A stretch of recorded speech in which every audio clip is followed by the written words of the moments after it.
Hello, good evening. I hope everyone's doing well. Hello, monkey. How you doing? Ollie's decided that she wants to play right now. Got to go out to the bathroom. Now she's like, please, mother, throw my toy for me. Please throw it. So yeah. So let's see here. Oh, can the game get focus? Oh, there we go.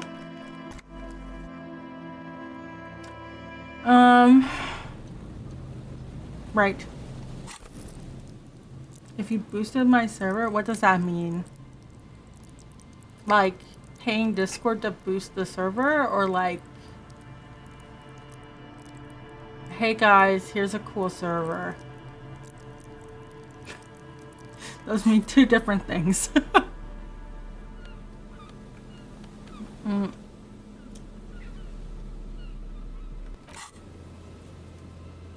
More like emojis or something.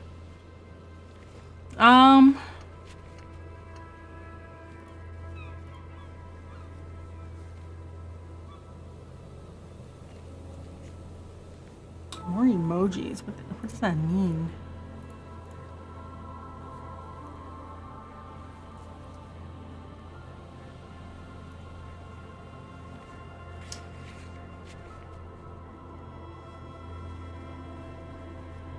I don't know what that means. If you have to give money to Discord, then the answer is no, please don't. I think I still have like a bunch of emoji slots for Discord though. Yeah.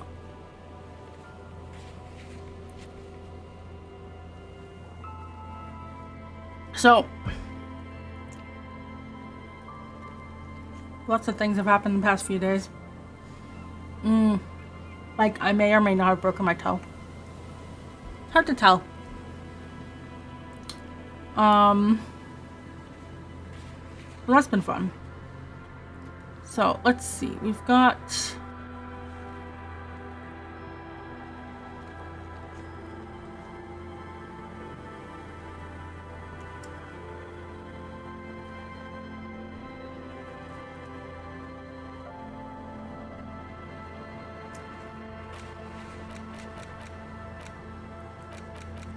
sing karaoke. So we have to do that in the evening.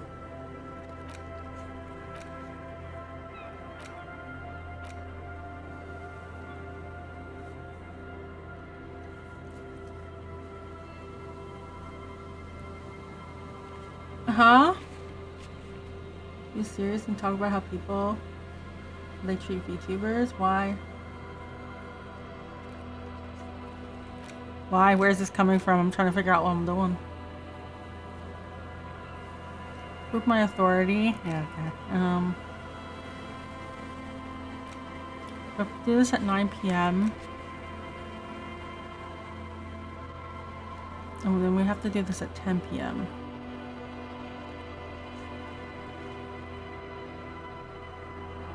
Oh.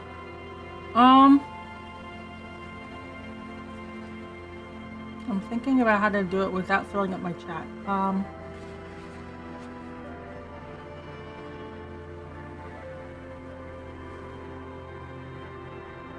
Condense it to 5 sentences. Condense it to 5 sentences. I don't need to hear the whole thing, but sure.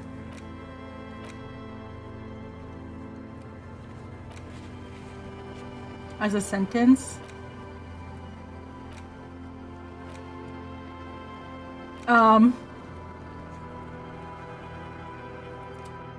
I mean, be reasonable. Be reasonable.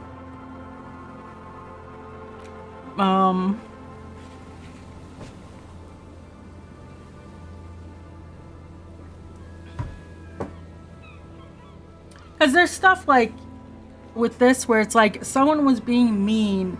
They were saying bad words to a VTuber, right? And it's like, okay, got it. I don't need to know what the bad words are or anything. Okay, got it. And then you're like, and then I defended them and told this person off. And I'm like, okay, yeah.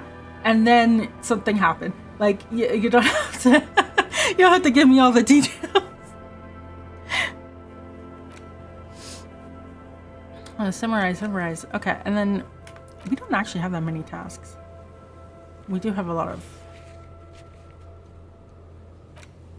things. Okay, so we found the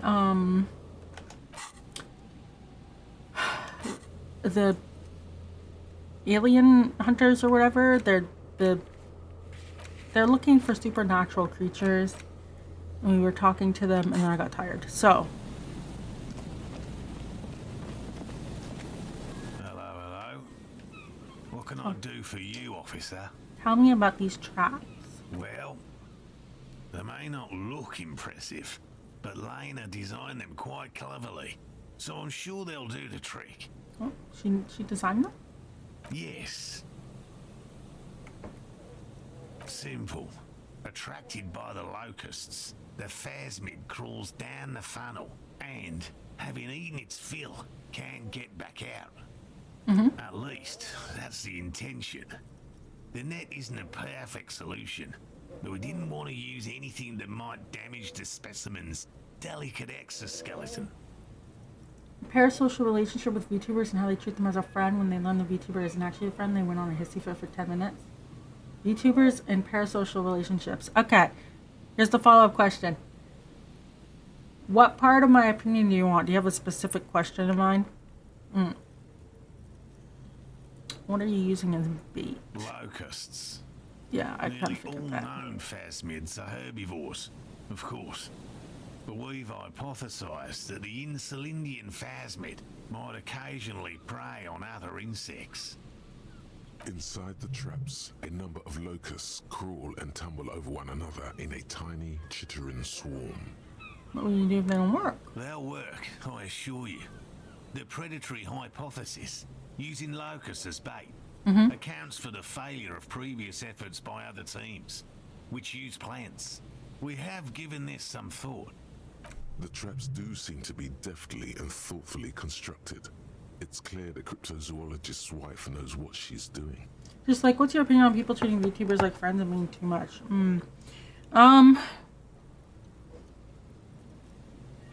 So, like, for me personally, one thing I had changed with the stream was going by an alias. I used to go by my real name. But that kind of led to some people, at least on my end, it felt a little parasocial, because what it ended up with was people would know my name, right? But I wouldn't know everyone else's name because everyone has a username, right? So when you know someone, like a streamer's real name, right, and you start to refer to them by like their name or a nickname or whatever, you know, that they haven't, you know, kind of agreed on, stuff like that, it definitely feels like there's this awkward, you know, like one person's closer than the other person, right? And I think that's hard because with streaming and like, yes, yeah. So you call me Yazoo because that's what I'm comfortable with, yeah. Right? But like, think about it a little bit like the workplace in this case, like with like names, right? If you hear that there's a guy over in a different apartment named Michael, right? If you walked up to him and said, "Hey, Mike," or you started calling him Mike, and like you never even met the guy, or like you knew about him but he didn't know who you were, and you're like calling him Mike and you're like, you know, acting very casual, people would get the impression that like, oh, you know this guy. Maybe they start calling him Mike too, right? And so they're like, oh, you actually don't like being called Mike? No, why would you call me Mike? I've always asked people to call me Michael, right? And it's like, oh, well, so-and-so over there is calling you Mike. I thought you knew them, right? Like, it's in the workplace that can happen, right? And usually it's just a quick conversation where you're like, hey, I don't actually like being called Mike. And most people will be like, oh, I'm sorry, right? Or like, you know, things like that. So like with names and stuff and nicknames, right? It does happen in the workplace. I think it's harder, like, to judge distance online because, these streamers and stuff, you do spend a lot of time, like, online streaming and then also with your chat, right? So when anyone spends time with another person, regardless of how much it is, there's some people who feel like that's extremely valuable. Like the time, like the time that was spent, like 1 hour is 1 hour, but for like a streamer, maybe that 1 hour is split between like the 100 people in chat, whereas like you're the one person in chat, and that 1 hour, like it's felt differently, you know, that sort of thing. And so like I'm not surprised it happens, right? Because it's just a natural thing, right? The fact that people can so easily like get attached to celebrities or get attached to streamers, or like, you know, when you see that one person, the cashier at the grocery store, and you make small talk with them every week, and it's like you're not friends but you're like friendly, like it's so easy just because it's a natural thing. But like you do have to like right, so it's like I feel like people treating streamers and stuff, or like slipping into parasocialism, is like normal, right? It's something you have to consistently like fight against, if that makes sense, right? You as a viewer, right? If you make a joke and the streamer doesn't get it, and you feel like you take it personally, right? That's like a sign that maybe you're slipping a little. Maybe you're slipping a little. Maybe you need to like lurk a little bit more, you know? Maybe don't pop in or whatever, you know? Or like as a streamer, if your self-esteem is based off of your CCV, right? Or like the number of people who comment on your stuff, or like, you know, people will follow and unfollow, and when you get upset that some people have unfollowed or they haven't subbed or whatever, like that's a sign that you're, as a streamer, becoming parasocial towards certain viewers and stuff. And it's just like you have to kind of take a step back and be like, hey, hold on a second. The contract we have here is that you are a streamer and this other person is viewer, and there is a collective hanging out going on during the stream, but there isn't, I would say, one-on-one time, one-on-one like friendship time, right? So like you have to keep reminding yourself, right? Both sides, right? There's like viewer and streamer, or supporter and creator, or you know, like, you know, and you have to like constantly fight against it. But yeah, I think it's normal, but like, you know, you need to remember that like a friend is someone that you can talk to one-on-one in a phone call at 2 a.m. because you're worried about something, right? You can't call up the streamer at 2 a.m. and have a one-on-one call, you know?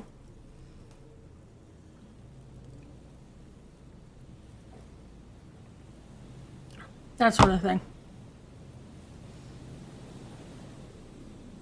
But yeah, and it's about boundaries and stuff, right? Because like, you know, when someone goes on a hissy fit, like you said, and they kind of lash out, that's because of rejection, right? It's someone putting in, or feeling like they've put in a relationship like a certain amount, and they think that it's like when you have a best friend and a friend, right? Or like an acquaintance and a friend. It's like you're like, oh well, you're my friend, and the other person's like, we just go to the same bar, you know, like, and maybe we chatted a few times, right? And the other person doesn't consider that being a friend, but for the other one, they're like, oh yeah, we're absolutely friends because we chat, right? Once a week on Fridays, right? So, and then when someone like kind of outright says like, hey, sorry, like, I know we have nice chats, but like this is a bit much, like I'm not really your friend, like this is, you know, like, you know, obviously you're gonna feel rejected. People are gonna get upset in different ways, right? Like you shouldn't lash out, but I mean, it's gonna happen, you know. That's why it's like you need to constantly reaffirm your boundaries, and you need to constantly, like, if someone crosses the boundaries, ban them. Right? You need to, if you yourself are feeling like it's too much, like too much of a friend situation, like, you know, you need to take a step back, remind yourself, right? That sort of thing. So I guess in summary, it's a natural occurrence just because humans are social creatures. But you gotta remember what a friend means. I guess. I don't know. Does that help? Yes. What? And I'm eager to return to her, I assure you. But I can't leave before we finish with these traps.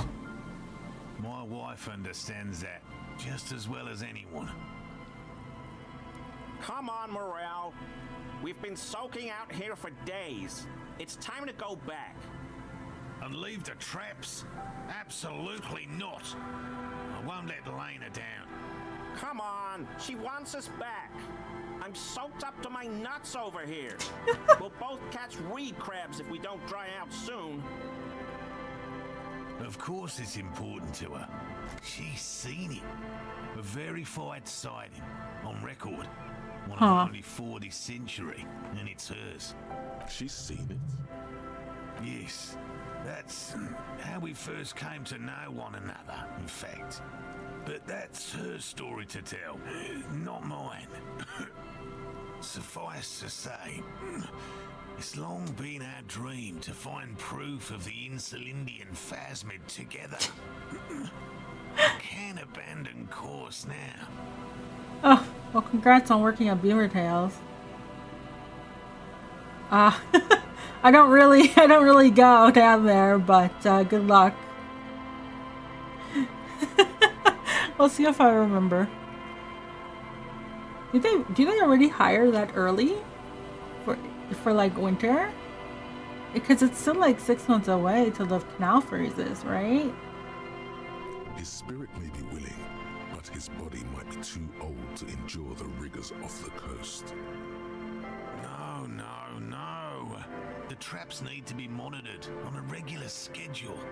You know the owner. I see. To staff while we were sipping tea at the hostel. I could go for some trap setting. What if we check the traps for you? I didn't expect you to take such an interest in our work here, officer. Yes, indeed. Both require a great deal of research, attention to detail, and, above all, persistence. Nepo baby. Most people don't go around saying you're a Nepo baby. There are 4 in total. One is to the south, on this little peninsula, by the boathouses there. Another we set in Land's End, to the northeast. It's behind a small sand dune there, on your way to the old radio tower, after the church. The third is set near the canal, where you crossed, by a concrete slab. A big thicket of reeds going up the slope. And Your mother's contacts. You should check at least one of those before returning to this one, since I just said it. This one's more of a I don't even know if I can technicality, eat a beaver but still, tail. better safe and stupid than sorry. That seems like a lot. Do we really have time for this extracurricular venture? What, aren't you having Even fun? relative to examining a week-old corpse, I'm not sure mucking about in the reeds qualifies as fun. But have it your way, detective. Bring it to me at once. Just make sure the trap is closed tight. That's highly unlikely, officer. But in the event you do, I'll spray you with a pheromone mixture I developed. Oh, I see. I have braces right now, and then I have dental surgery on Friday. It's made of musk and research chemicals. The pheromone should attract the insect to you, or at least prevent it from bolting at the sight of you. It's quite potent. Will last you about a week. Wise choice. This is the smell of dying reeds, of longing crumbling into the water. I hope you're not buying this. It dispenses it without letting you touch the canister, so it would be precious like holy water. It is precious. A single dose cost me 50 real to Oh my develop. god. Not that I expect you to understand self-financing one's own research. Right, which means you two can pack up and go back to the whirling. Finally, someone's talking sense. Thank you for your help. Gary and I will start breaking down camp. If you have any more questions, now's the time to ask. We'll be gone once you get to it. What about his eager-to-leave friend Gary there? Talk to him too, perhaps. Yep, I will. Braces, worst enemy and greatest help for people with dental. Yeah. So I got braces because of the dental surgery. I need implants put in. So my extraction was supposed to be in October, and they had an opening for Friday. So I said, yes, please. Let's move that up. So I'm going to have the extraction on Friday. So I've canceled Friday's stream, and Saturday's stream might be canceled. We'll see. And then the wires will go on to make space for the implants. It takes 4 months for it to heal, so we should get enough space by then. And then the implants will go in, and then 4 months of healing, and then I think I'll be able to take the braces off. But that won't be until next year, so I don't think I can have Just a always beaver tail. liked animals and puzzles. Searching for cryptids is a bit of both. He seems reluctant to talk about himself, but he'll open up if you prod a little. It's not child's play, just because I have to traipse through the mud every so often. Real. I know you think one is a respectable profession, while the other is superstition. Everyone does. Indeed. My methods do not differ from You broke other your glasses and you went to scientists. summer camp? I simply You're draw grateful for upon a taping wider Sting. variety of evidence. And I have more hope that something That's fair. truly surprising might happen. Your nerve endings tell you there is no such thing as a positive surprise. No. Harry as I Potter? said, Oh, goodness. I have yet to catch a cryptid, although I have come close. Close enough to keep trying. Interesting.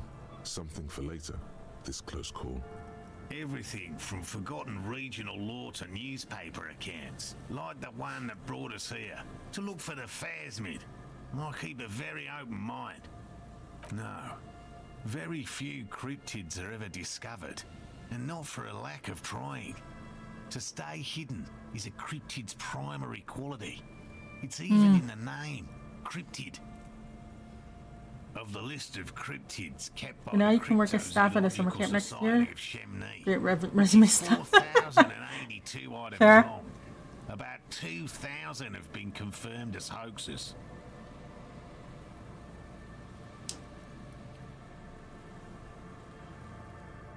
Two are categorized as confirmed discoveries.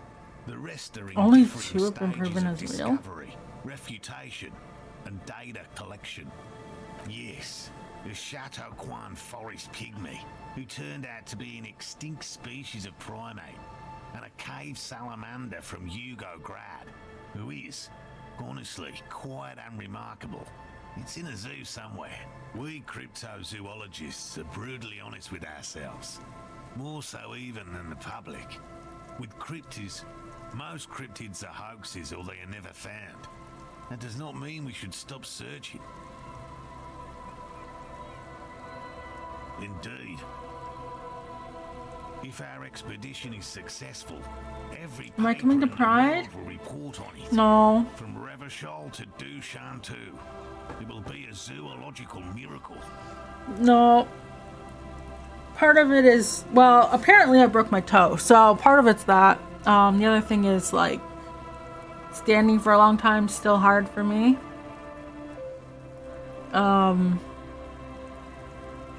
And actually, in summary, health and dental. Health and dental. Just health. The hair on your arms stand up. Electricity. Sounds like reeds hissing. Yes? All right. What cryptids precisely? I usually no offense, officer. But I'm Maybe not next year. much of a Maybe. I'm a lot better than I was even a year ago. persuading me to go back to field research. You should ask her if you want interesting stories. Me? I'm not a people person, unless you haven't noticed. And I don't make a good lecturer. My strength lies in field work and persistence. Yeah, I've never broken a bone either, so I'm It's a long quite... story. I don't know if I'm not a it's actually a specialist break or in not, fine but dull. basically I was getting up from the couch and I slipped. And my toe, one of them bent wrong. And there was like a pop crack sound. So the last joint on one of my toes is bruised very heavily. It's like a blueberry. There's no throbbing, there's no swelling, there's no sort of misalignment. So it could be that I fractured it. It could be that I sprained it, you know. But the bruise is pretty bad. If you look up like broken toe, like it looks exactly like Google Images. So don't know. My friend was saying, "Oh, you need to go to the hospital," and I was like, you know, I looked up what to do if you break a toe, and they're like, unless it's misaligned or a bone is sticking out or something, like they can't do anything, right? Because if it's misaligned, they'll put a splint or something, but like otherwise, it's like it's just gonna heal by itself, you know. They're not people, really. Some argue they aren't really animals. And broke her They seem wrist. to have Yeah. evolved directly from trees. My physio wasn't too concerned because it happened Friday morning before I went to see him. So, when I told him I think I sprained it or broke it or something, he didn't seem too concerned. So, They're very, very thin, almost flat in fact, and can camouflage themselves easily, wrapping themselves around trees and blending in with the tree bark. In that way, they're not too dissimilar from the phasmid we're looking for here. Gary and I painted an entire grove's worth of trees in slow-drying paints. It was a bright lavender colour.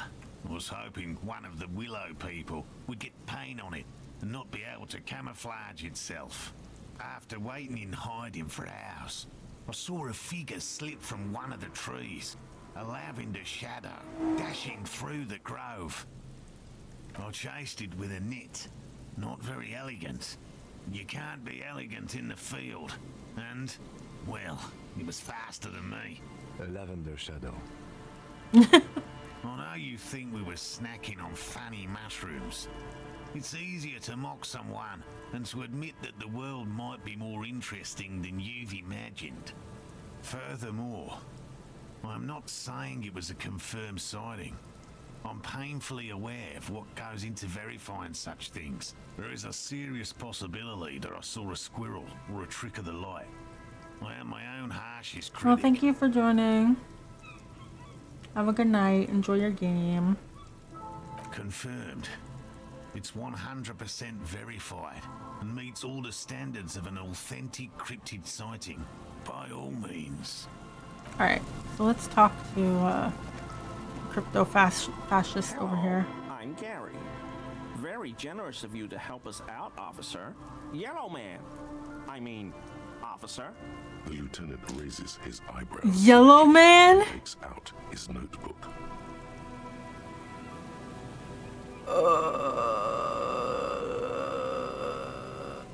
Yellow man. That sounds awfully familiar. Something to keep in mind for later. Is he there's the bus driver guy, and then there's the other racist guy who has a room. Is this him? I'm just waiting for my friend Morel to finish up with his insect traps so we can return to civilization. I like nature, just not this bloody coast. It's mostly drunks and degenerates that come here. Dark times will do that to good men.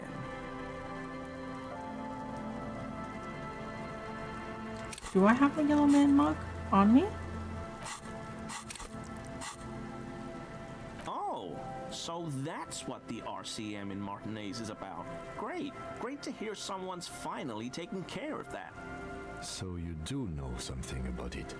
No, nothing. He was some kind of mercenary. But everyone here knows that. I'm just glad to hear you're looking into it. That's all. He's not feeling very comfy in his clothes, is he? Strange. My mug? Why would you think that?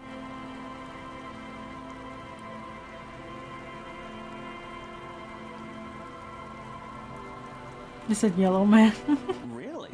I hear it all the time. All in jest, of course. No offense meant to anyone.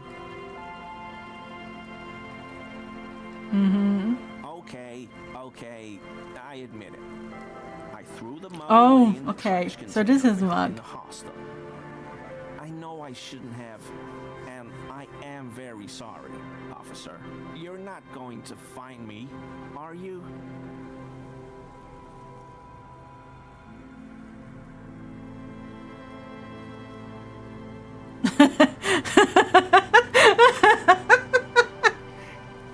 Okay, we'll go for 100. Okay, I deserve that. And I won't do it again. I don't know what got into me. Stuffing my garbage in another man's property, I've been having trouble at work lately. The Koikos are price dumping us out of competition. What did you do, Gary? Nothing. Just answering some questions. Helping out the law. Here we go. Start pumping that sweet info. I know a guy who works with the trash collection services, CS Municipal. He gave me a master key for the trash containers of Martinez. Why would you need that? So I can use the Whirling's trash compactor to store my own stuff. Garbage disposal is expensive as hell. The damn Bohemians run it like a mob. I'm sorry, okay? I thought I could cut costs. I shouldn't have. I shouldn't have disgraced myself. Disgraced? No need for the histrionic, sir. It was, after all, just a trash container. He studies his reaction. Gary doesn't answer. Officer, please. Let me explain. It's not like that. I was only cleaning up. I live right across the yard from where he was hanged, and I saw him stripped naked. All the clothes lying around in the yard, smelling. People are animals, you know? Then I came out to clean up the rags because no one else would. I put them into the Whirling's trash, along with a broken mug, admittedly. Okay, I was coming to throw the mug away, and, well, I threw the mug there and the clothes too. Right. It was just civic duty. Exactly. That's exactly what it was. Civic duty. As he shifts uncomfortably, a series of clicks, like the clinking of glass beads against one another as they roll across a hardwood floor. You've heard this sound before. What sound? Really? There's lots of weird stuff out here in the reeds, though. Insects, trash. Could be the wind Does he have a shifting piece of some armor on garbage him? nearby. Every day, the wind shifts the reeds and whatever was left in them. Tambourines and condom wrappers, plastic and glass bottles, the smell of decay. The sound you heard was not the sound of something easily abandoned. Armor? No. I mean, yes. Of course. I know he was wearing armor, but I don't know anything about it. There's something going on here. You should observe him more closely after this topic is concluded. What sound? I haven't the slightest. There's... Every day, the sound you heard was not the... I hope I can help your investigation. Don't be so relieved yet, Gary. This bad cop may have been in your apartment, admiring your mug collection. Perhaps a little intimidation? Okay.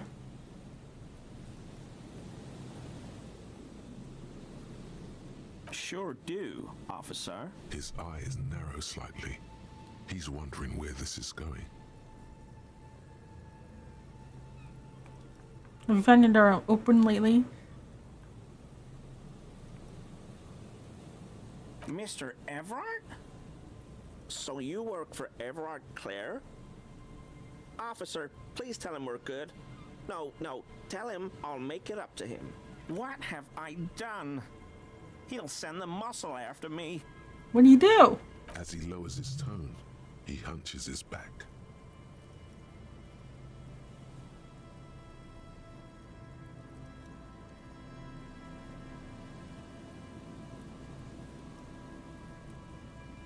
Whatever it is, tell him I'm silent as the grave.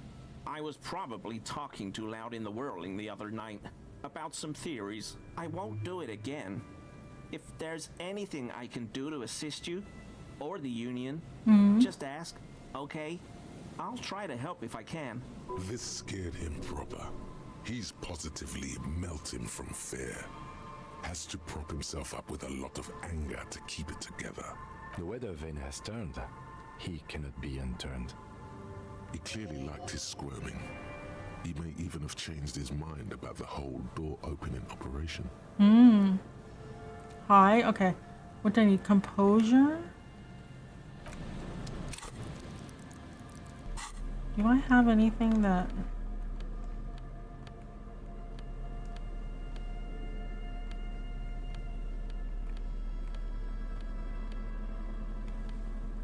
+1 composure?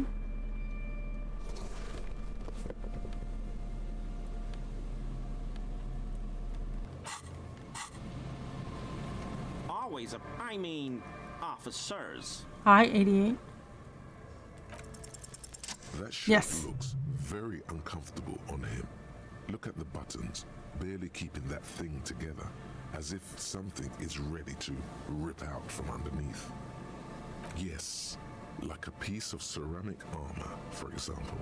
One that makes a clicking sound when the plates meet each other, resembling pearls or marbles, stolen from the corpse in the yard near where he lives. I knew you'd figure it out, officer. I'm sorry I didn't tell you at once.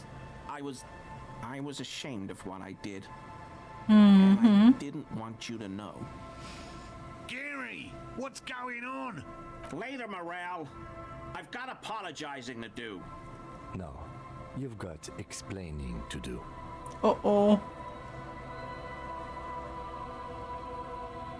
He sighs again, hangs his head, and unbuttons his shirt fully. A cuirass that matches the dead man's boots comes into view. Soon it is in your hands, smelling of his sweat. But so light to hold, like a bag of cotton. This is it. This will protect your mortal shell. Don it and live. Everyone was picking those pieces off him, and I was watching them do it. And they'd scattered his clothes all over the yard. Everything was smelling.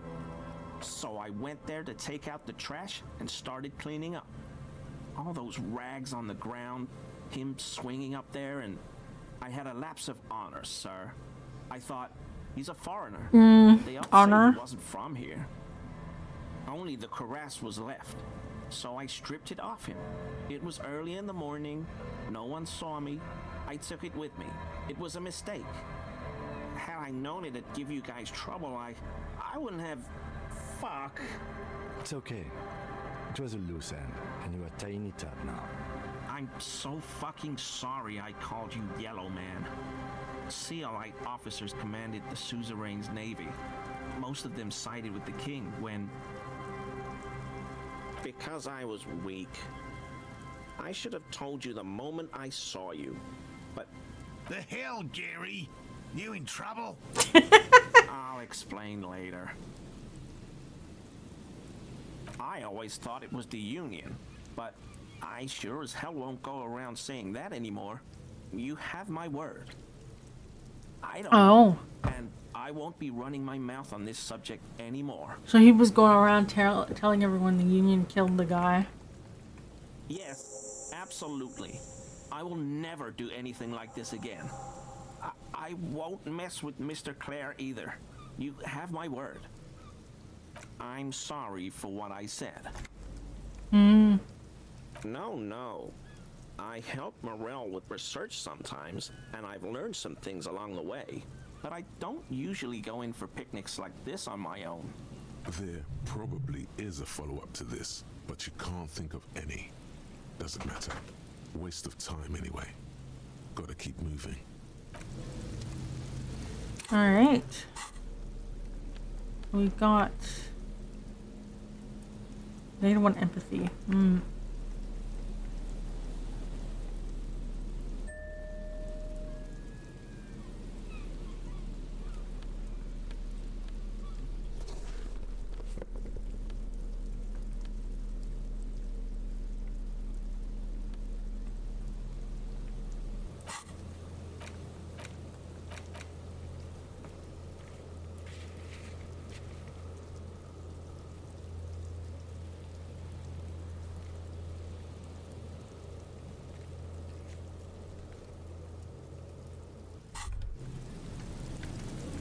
The white ceramic cuirass hugs your torso, shielding your vitals without adding much bulk to your form.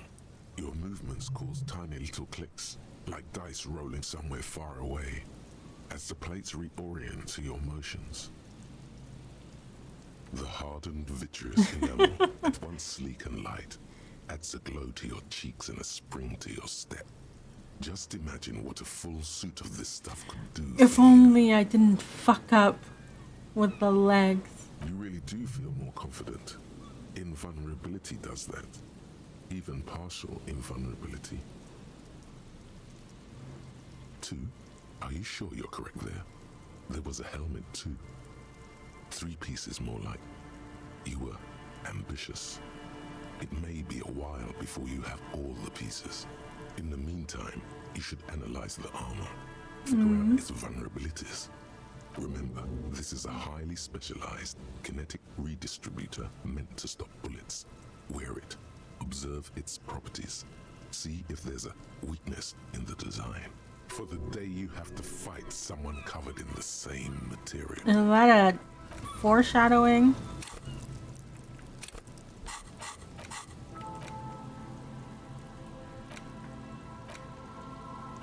Guess we could unlock it.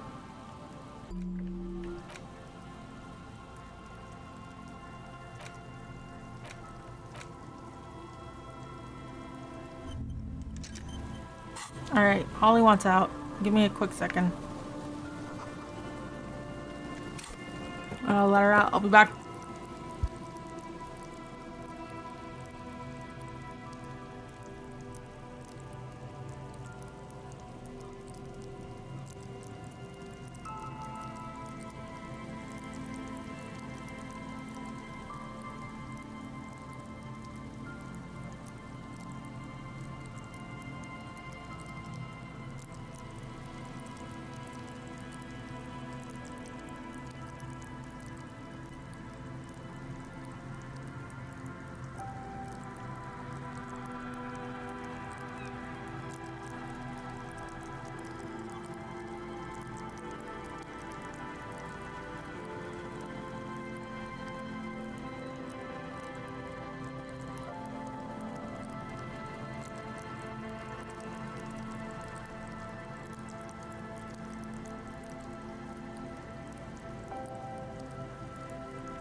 Let's just poke around a bit.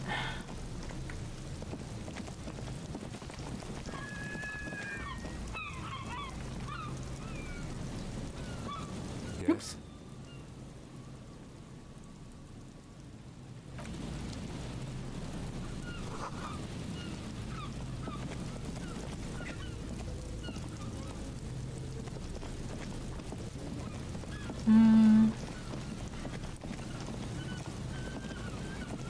Let's see what's over here. Oh, it's just a can? Oh, it's money. Even better. Okay. So...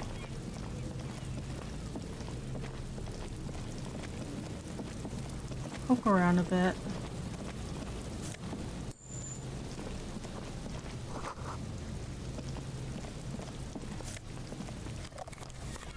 Superstar sunglasses.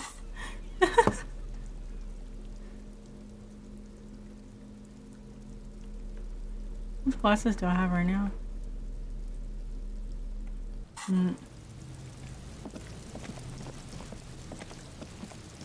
There's a trap in the reeds at your feet. Looks like the same one you saw Morel set before. Same mesh, same wiring. Behind you, a ruined residential building looms over the reeds, shielding them from the wind. They rustle confidentially, in tune with the pitter-patter of the rain. When this district was booming, the reeds were kept at bay. Nothing obscured the freshly painted facades. Nowhere for drunks and adventurous teenagers to hide. Now only the wind blows. Locusts are crawling around in the trap, confused but uneaten. You see no carnivorous reed phasmid gorging on them. Big surprise. Anyway, 1 down, 3 to go.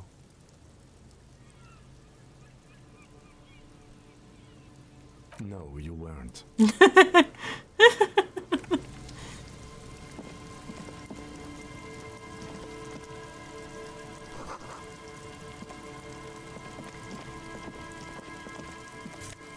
Money.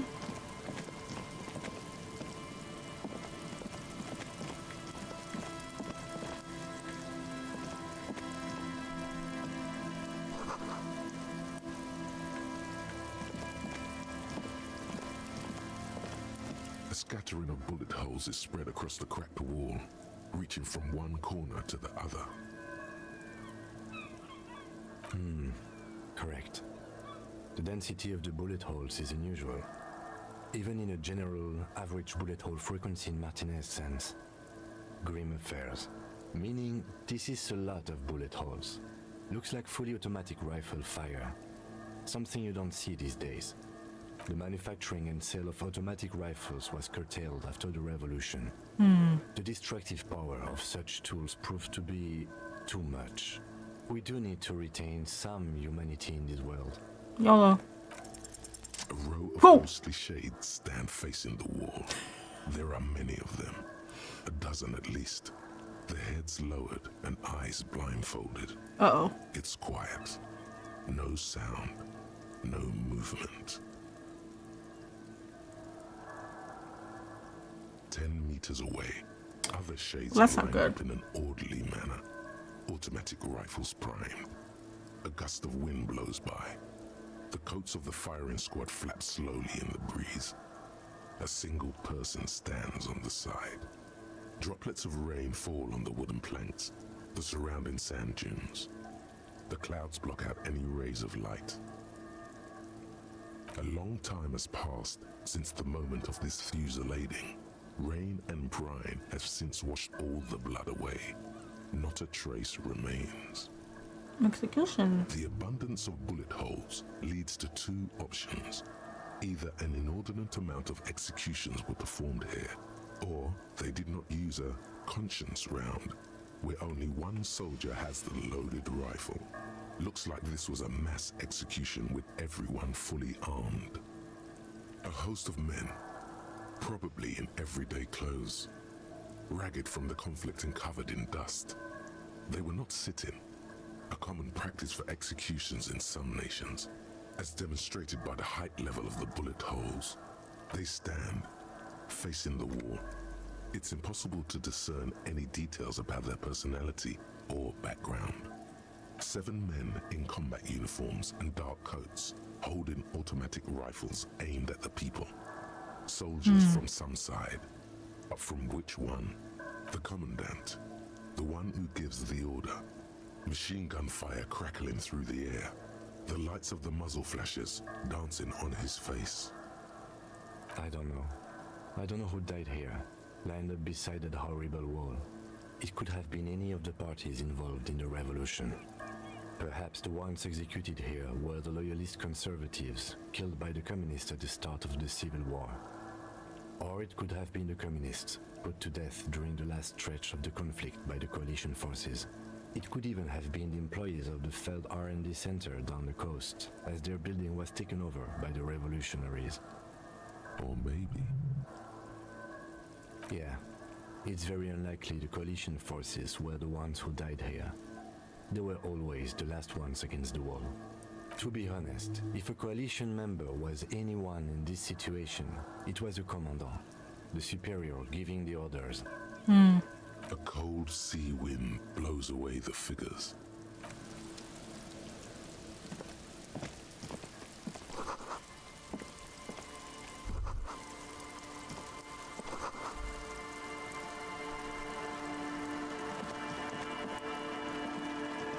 Oh.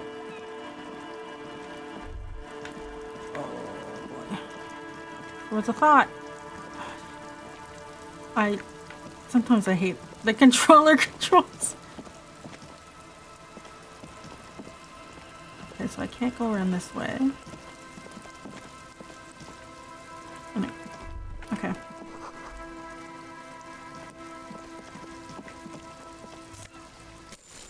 Nice.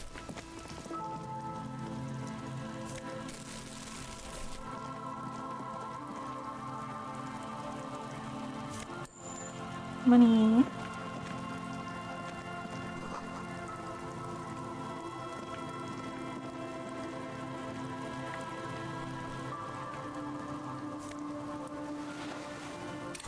What's that? +2 logic, ultimate peak focus. Oh, it's a bandana. I'm Alfie.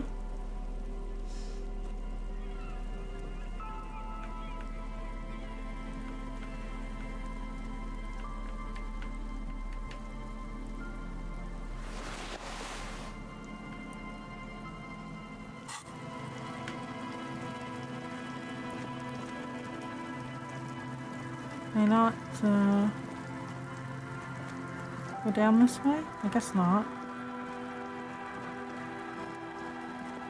Go this way.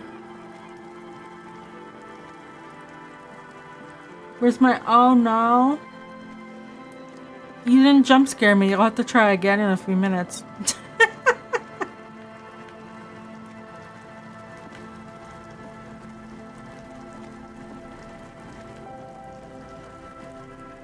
Okay, so they're gone. This is the trap Morel just set. Checking it over, he said, is just a technicality. But the reeds by the abandoned campsite hiss and shake in the lazily falling rain. Channel points aren't free. They are if you watch. The later it gets, the colder. Remnants of the camp can still be seen in the sand. The fire that's gone out. You feel strange, somehow. This trap is also full of panicked locusts. No sign of any cryptozoological beast inside. Another empty trap. Always up for a good jog. Otherwise, would I still be on this case with you? Oh, we got ads. Alright.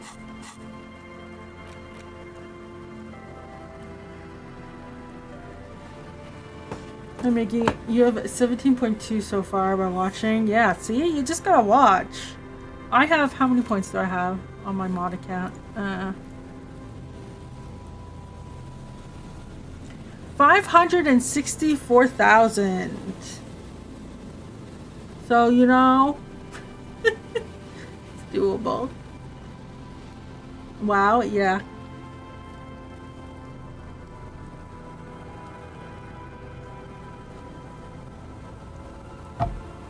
When I do point betting, I put those points in.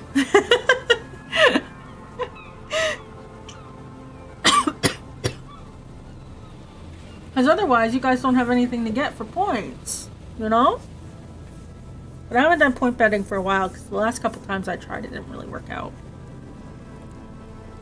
Okay, why is game... There we go. That's a lot of honk I'm not playing, yeah. But you know what? Soon I'll have enough for a free Gatala key, so like, you know, who's winning here?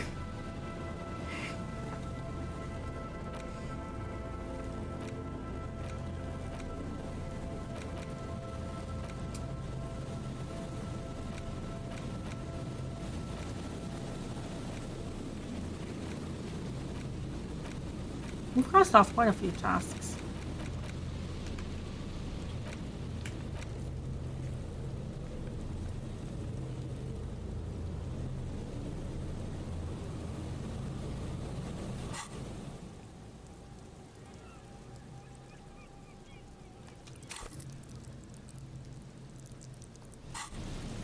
Okay.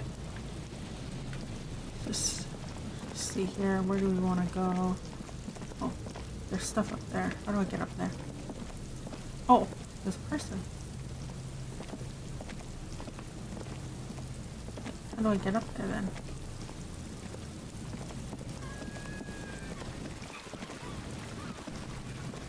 Here? Oh, okay.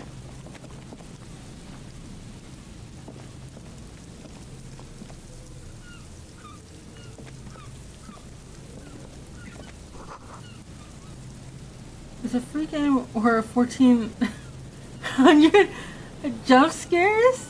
I know what I'm choosing for sure. A free game?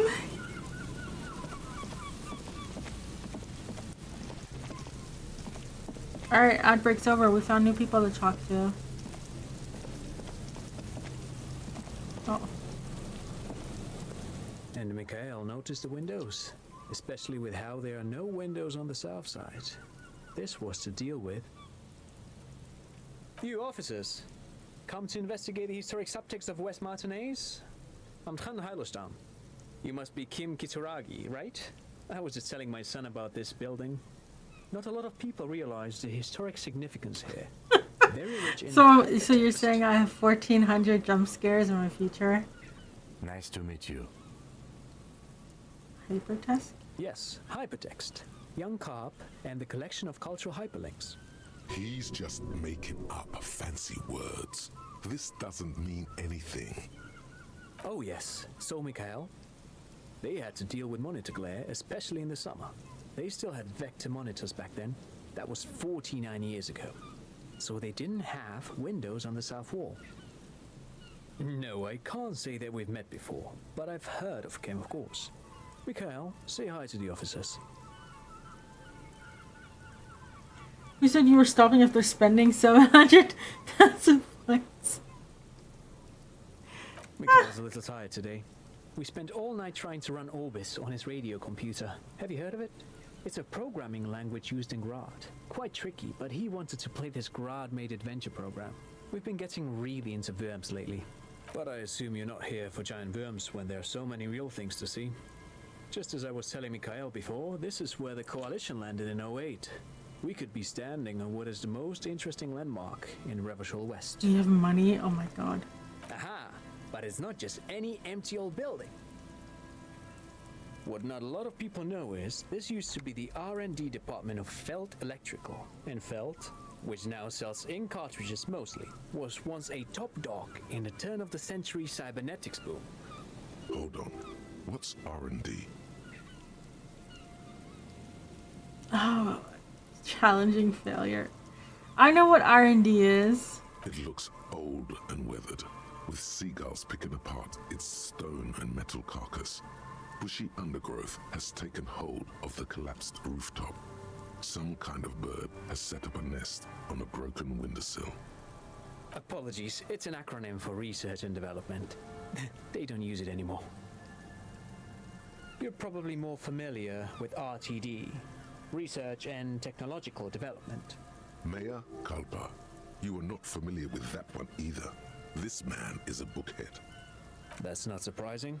Only a vestigial ink cartridge and ferrotape manufacturer remains. They started out as a midway electronics outfit in Königstein 2 centuries ago. After an aggressive move to Revachol, Feld became a global player in the emerging personal electronics. You found a market job of in the IT a while ago? Revolutionary era. Oh, congratulations. You're being promoted already? Ooh. Yay. Get that bag. I hope you get I hope money comes with that promotion. Congrats. Still, Tricentennial was beating them in business machines. But Feld had an ace up their sleeve, or should I say they were developing an ace up their sleeve? I'm mixing my metaphors here. It was here in Martinez, possibly in this very building, that they developed prototypes for a tape computer. Computer! Not that much, but it does look good on your resume. True. But at least it comes with financial, it's not just responsibilities. An elegant folding mechanism of rollers and ferrotape ribbons, portable enough to be a take-it-home solution. Revolutionizing business machines, possibly even bring them to the average consumer. Which is a feat of engineering even today's giants, Rehm, ICN and ZAM, haven't achieved yet. He assumes something like a combat stance, facing the wind. Indeed. What? The revolution! Unfortunately, their moonshot project never made it to the market. Anyone looking for a dev with system admin experience? The revolutionary government liquefied their assets and expropriated those very advanced prototypes. Possibly from this very building, or one of the adjacent ruins. All of this was built by Feld, even the boardwalk. Wild Pines built Martinez proper as a resort for their middle management. Feld built this side of town for R&D. Yes, they even built a pleasure wheel, but that got destroyed in the war. A pleasure wheel? Yes, to lure in their star engineers. This part of Martinez was nothing but reeds before Feld arrived. They had to make the prospect of living here attractive. It was supposed to become a global center for innovation in cybernetics. Uh-oh. But history had other plans. Never stop learning and pushing yourself forward. Oh, I'm afraid it didn't end well for the boys. But this story is a bit too dark for little Mikhail here. Now, if you were to ask about tape computers, they used them for military communications, but also to write and send out press releases, the most notorious example being Le Décret de Mars. Hasn't that come up before? What's the Mars Decree? I mean the radio transmission sent out to news agencies and world governments by the newly created commune of Revachol on the 7th of March in the year 02. It's a beautiful piece of text, actually. A singer-songwriter I know, Charette, called it a love poem to Revachol on her political concept album, Bon Baiser dans le Lind. You should read it. Every local library in Revachol stocks a copy of the decree. I tried to get Mikhail to memorize it. Tried to. Someone was much too interested in worms to be paying any attention. The kid takes a peek at the green and silver worm on the cover of the book, already forgetting about this part of the discussion. Actually, no one knows. No one even knows what a computer made entirely of tape would look like. But word has it, they were very elegant. Exquisite, alien-looking turn-of-the-century hardware. 10 years ago, I did a little freelancing, I guess you could say. I was a special consultant for an exhibition at the Humpty Dumpty Dum Center in Humpty Dumpty It Dum. raised the same questions, and we had lengthy discussions with Paul Ockerman, who was head curator at the time. This was before the twins Keith and Guy Juice joined the team, trying to... Wait, did he just say Wumpty Dumpty Dum Center? He did it. He said Wumpty Dumpty Dum Center, like it's the most natural thing in the world. What the hell is a Wumpty Dumpty Dum Center? And who the hell are Keith and Guy Juiced? The Humpty Dumpty Dum Center for Contemporary Arts. The exhibition itself drew on Lagerman's notion of memory, and so there were some parallels. That's why the head curator, Paul Ockerman, chose to... In fact, I'm not. The Wompty Dumpty Dum Center is a place you can visit if you're ever in Redefort and are ever in the market for an exhibition space / contemporary art research center. But perhaps I should return to the tape computers. As I was saying, the device itself was very elegant, fragile even. One could write directly on the tape using a special chemical solution. The machine would then analyze the handwriting, perform operations, and project output onto a white screen. It was a beautiful, delicate thing. Very, very cool. Though I understand the socio-economic causes of the revolution, it pains me to imagine the revolutionaries setting fire to this precious device. But so they did. The felt playback experiment vanished into the fires of '07. Yes, the official name of the prototype. Some sources report it as the felt playback experience, but those are incorrect. Who knows? Maybe it was an accident, or maybe they didn't want the technology to end up in the wrong hands. Either way, they're all gone now. All 3 versions of the prototype. Nothing but debris and ashes remain inside that building. But of course, what else? I do have some money, yes, but that's not what's really important here. Of course, Detective, I wouldn't have assumed anything else. Matter of fact, I don't know if you're familiar with this, but the Vespertine Department of Justice has published a rather interesting paper on the criminal profiling in former socialist states. Have you read it? If not, then you definitely should. If not for tips and tricks, then just for theoretical curiosity. Anyway, that's just a little something that sprang to mind. You were saying? Forget it. They don't sell those kind of books at crime, romance, and biographies of famous people. No, thanks to you for having me and little Mikael here to pick your brain. A very interesting conversation I have indeed. a small studio, right? Yeah, it's me. You see, a slogan used to intertwine with the loops a long time ago. Now, only a shadow of peeled letters remains. It says, tomorrow is just a whisper away. Looks like tomorrow never came.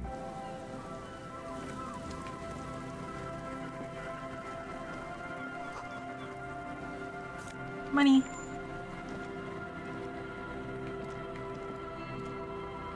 Come on. There we go. More money. Secret money. What?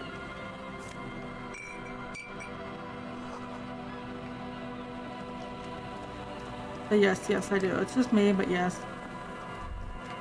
The remaining windows rattle from a strong gust of wind. They're covered in a thick layer of grime. They must have been like this for 40 years. Where do I host my web stuff? But since I'm switch your whole stack. Like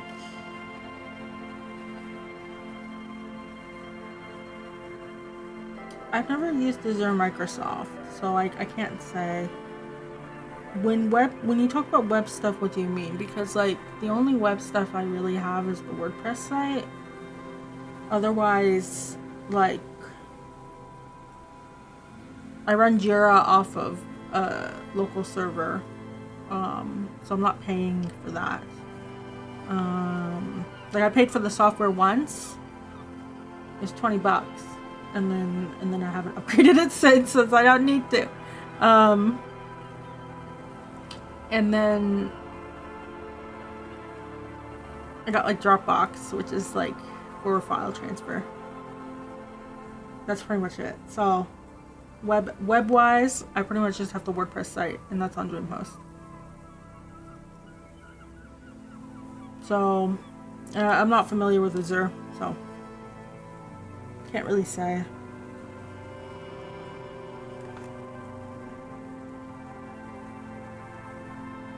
No, I won't even try. You know, A WordPress one? Oh, I I see. had a partner once. They called him Eyes because he had to show me things. It's that bad. Oh, Well enough, actually. It's odd how that works. I'm no sharpshooter, but I passed my shooting courses 7 out of 10. His hands lead the way when it comes to that. And his shoulders. It's reflex.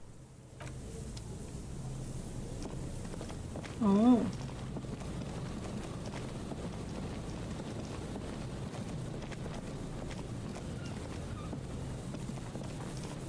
What's down here? Travel unlocked. Oh, this is the church. Am I already at the church? Oh. Web post in Canada is cheap, but I feel like I would learn so much more working with dessert stuff. I've never worked with those two, so I can't say.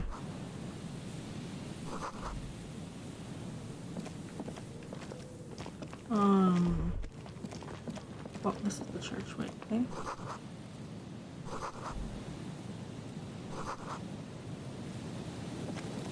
So that's the church.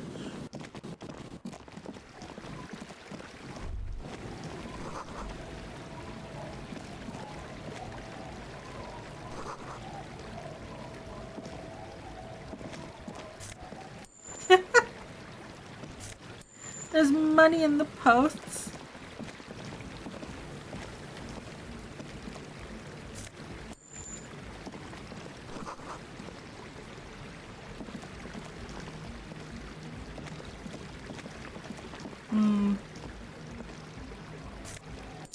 I think it's up to you, cause like you could like try it out, right? When you run Azure and or AWS, it is when you must because of something custom that you can't have a host handle it.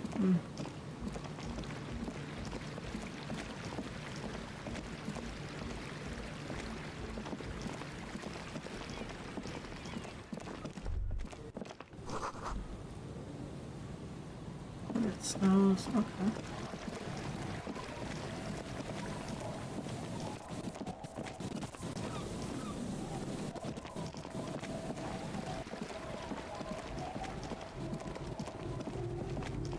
Is this the fisherman village? Yeah, okay, so we did like a big loop.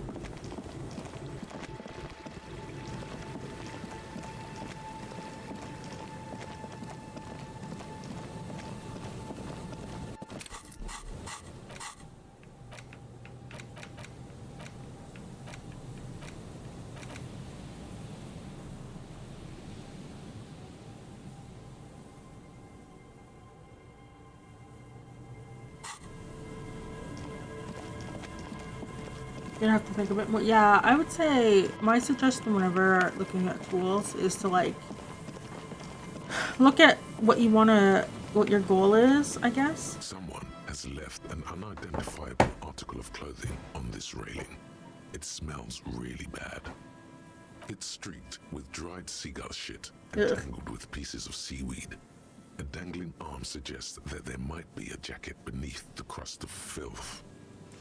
Yeah, look at what you're trying to achieve, and then look at kind of the features it offers, and then demo. If you can't demo it, then think if the one-time monthly fee is worth it. Right? Please tell me you're not taking that with you. It's a guano-encrusted jacket, and you're already carrying around enough as it is. Oh, come on. Filthy jacket. Oh, it's under the interact column? As you hold it in your hands, it makes an uncomfortable crunching sound. It's a sordid, filthy tale, not for the weak. Are you sure you can stomach it? Some secrets are better left uncovered. Don't even try. Seriously. It occurs to you that you're not even holding the jacket itself, but rather the thick crust of jetsam and seagull See what shit resources you that need, yeah. ensconces it. It smells like a dead sea creature, tangled in grey strands of seaweed. It must have spent quite some time in the water before the tide deposited it ashore. Somehow, it was carried or dragged to the boardwalk. If not by human hands, then perhaps the feral dogs that prowl the beaches at night. Why? Why did you think about it? Look at your hands. They're covered in muck. Now you're just flicking that shit everywhere. This is a disaster. You'll never get the smell out.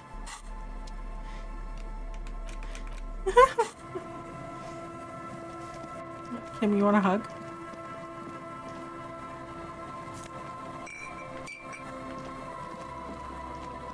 It's the WordPress that's bugging you. You need to be $20 per month. Prescription glasses.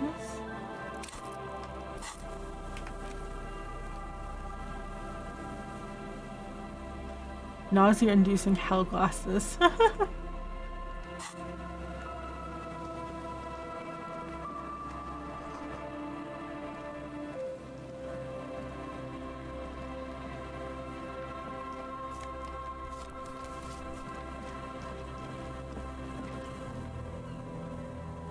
Yes?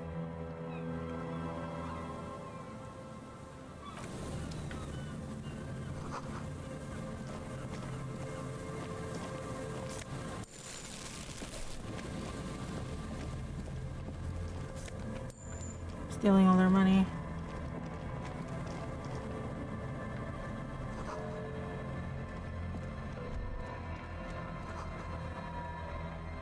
The smell. It's awful and familiar.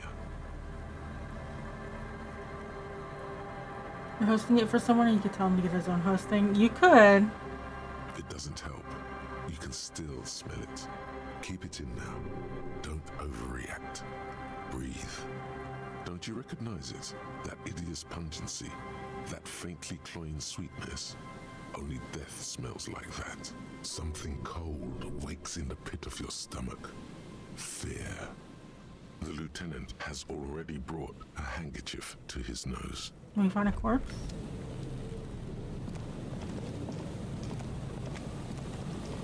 There's some tear, an empty cigarette package, and a crumpled kebab wrapper in the trash bin. 2 empty bottles of Tallulah vodka and a can of black potent porter is all you find. No, there's more in there. Livis strawberry liquor, plus some Pilsner bottles too. Better not pick them up. They seem unhygienic. A tragedy. Whoever tossed it here was a heavy smoker. The brand name reads Red Astra. Now, this makes partying look bad. Still, don't let it sway you. You're responsible. You see traces of mayonnaise and ketchup on it, as well as a tomato wedge.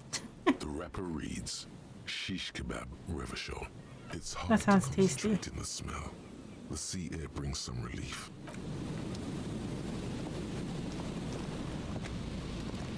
Alright. Come on. A man lies on the boardwalk, his limbs bent and neck turned at an unnatural angle. Right next to him is an empty bottle of spirits. In his cramped hand, a chewing gum wrapper. As your intro to C++ professor said to the class, KISS. Keep it simple, stupid. Have they taught you Yagni yet? You ain't gonna need it. Half of his body has slipped between the cracked boardwalk, starting with the right leg. The fall has left him broken, contorted like a sad puppet. The smell is not as That's bad my as a favorite one. tomato corpse, but it's definitely heading there. Okay, so this is not great. We found another body, I guess. Yeah, Yagni's one of my favorite ones because it's something that, like, it's fun to architect stuff, and then, like, you just go overboard, like, you can slip into it easily, but then, like, a lot of juniors really get stuck with Yagni. They're like, well, while I'm here, I'm going to make this change, I'm going to make this change, I'm going to make this change, I'm going to set it up so we can do this and we can do that. And, like, as a viewer, you just go in and you're like, you ain't gonna need it. We're not using it. Put it away. Make it simple. Hold on. Lividity is faintly pronounced. Whoever this is has been dead for 2 days. 2 days? No longer. We need to investigate. Calm now. Carefully. Just another day. Just another dead body. Breathe. He's wearing mud-caked boots, beige trousers, and an old brown leather jacket with a bright blue lining. There are traces of kebab sauce on his chest.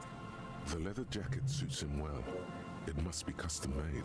5 interfaces for the spawner. Imagine the possibilities, yeah. You find some sunflower seeds and a rain-soaked library card folded into 2. His jacket feels sodden and heavy under your hand. Good. We should take a look at that library card after this is done. The man has fallen through a crack in the boardwalk and hit his head against the metal bench. Coagulated blood covers his black hair. One of his feet is still dangling through the hole. You have to be quite inebriated to fall that bad. Well over a liter of pure ethanol. 3 bottles of wine or 1.5 of spirits. His expression is dull, like the sea behind him. Drops of water shining on his moustache. His eyes, empty and wide, look frightening in their frozen gaze. Height, 170 to 175 centimeters. Curly hair, stout build. Age, approximately 50 to 60 years. There's some dried blood on the metal bench, right where the corpse's head rests. The floorboards are rotten and slippery wet around the hole. An empty bottle lies nearby. A chewing gum wrapper is clutched in his fist. A dried chunk of blood covers the hair at the back of his head. An open wound. It's sticky and cold to your touch. I don't see any other major wounds, do you? Seems like the head wound was fatal. It's exactly the shape of the bench. They screech under your feet ominously. It's hard to say whether the dead man's weight was the cause of the boardwalk to break. It definitely looks fragile. You see waves churning below. Something cracks beneath your feet. A .75 liter Tallulah vodka with its cap missing. There's hardly anything left inside. It's mid-market spirits with a slight touch of menthol. The man meant to enjoy himself, have a good time. Tear all around us. I'd prefer if you didn't collect them this time. It's not proper. But it's free money! Rubowski spearmint chewing gum. Green leaves on the cover. The man's mouth is half agape from the terror of the fall. The blackness of death. Stench. You think you see white chewing gum too. Confirmed. Nearly the whole pack is there. Solidified on his lower rear teeth. He ate the whole pack, right? It's to cover the smell of alcohol before going home. The worst thing is, I've seen it before. Almost the same scenario, even the chewing gum. It's always the same. The entire boardwalk creaks in the wind as you take a step back. Looks like one of the locals. He'd have to know this spot to come here. You don't just walk over here. But I that's did. Just a lazy assumption. What do you think?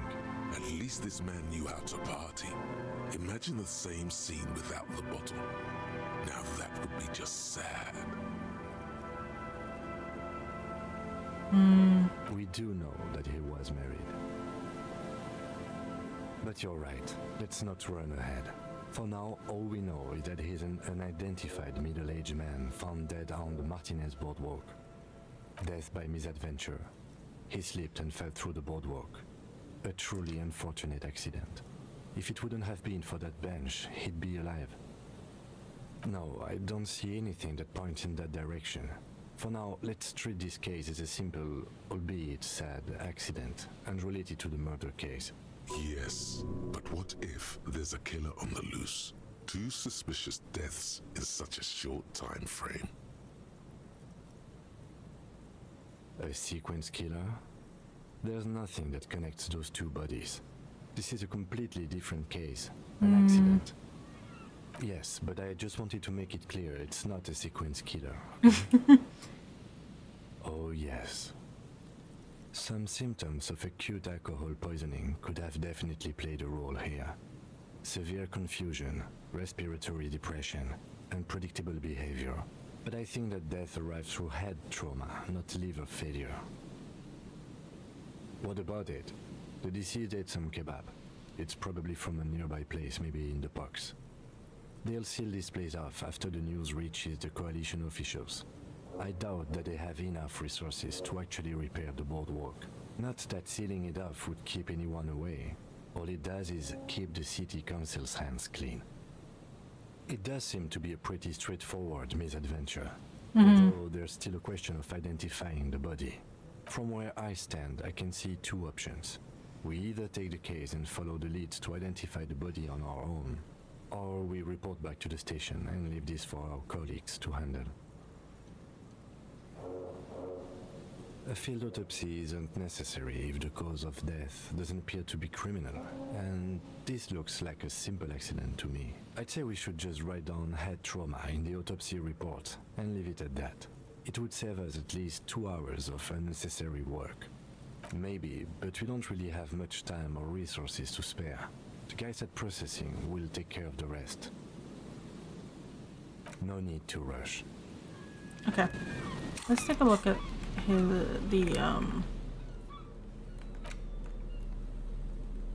the library card is folded into two and still slightly wet to the touch. The front side reads, Central Jamrock Public Library Card, issued to Billy Mijon, expires July 53. Whoever owns this card is an avid reader. You find a list of books written in blue pencil. Radio thriller. Stand a little less between me and the sun. The last one in the list is The Glinton Curve by M. Theobald. A library stamp indicates that the book has been returned. Most of these titles seem to be in the sci-fi genre. Some thrillers too.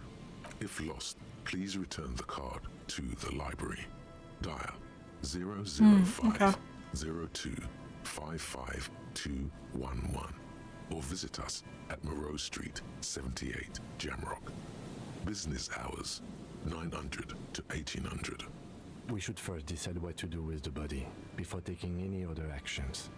Let's take another look at the body and talk things through. A man lies 5122 in case I need it later. bent and neck bent, an unnatural. I'm gonna take it. I'm gonna take the Where case. I stand, I can see two options. We either take the case and follow the It's- leads to identify. I know it's like clearly an accident, Or we report back to the station. and so it could just be a red herring, but like it's weird that he probably died 2 days ago, and that's when we started investigating. So, All right. We've already examined the library card. Let's call the Jamrock Library from my kinema. And while we're there, we should also call the station. Let them know that we are taking the case.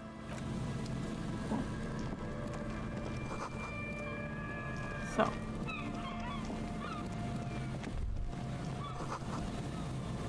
Tasty fermentation, oh boy.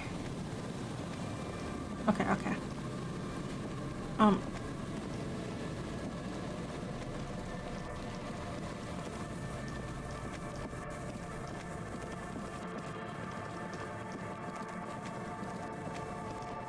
We looked around up here. We do have to look at the church.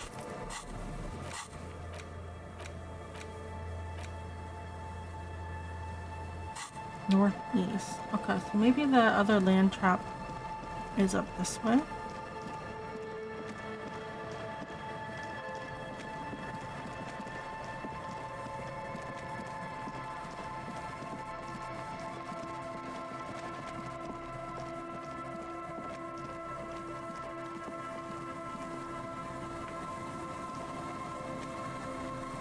Okay. Hello. I want to look at the... There we go.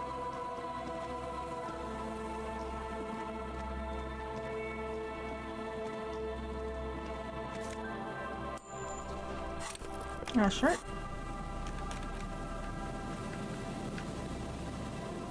A polo.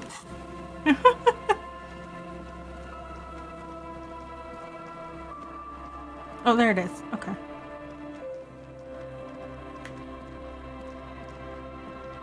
This trap's not too hard to spot once you know what to look for.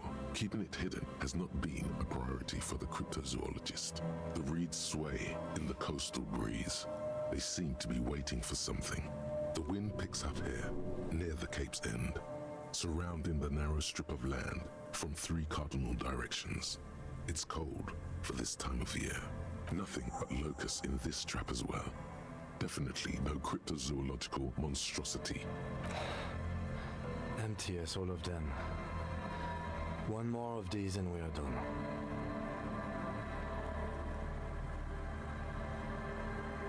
No, I'm fine. I didn't mean to complain, it's just... The wind picks up here. Okay.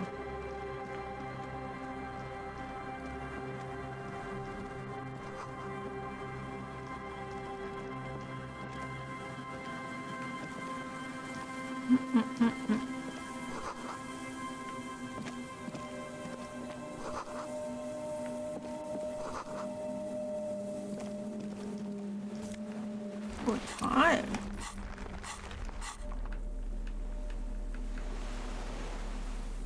Allergies.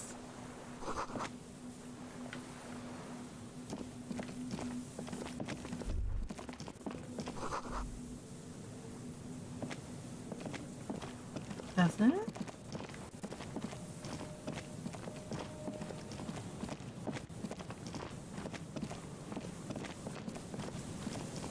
So what is this here?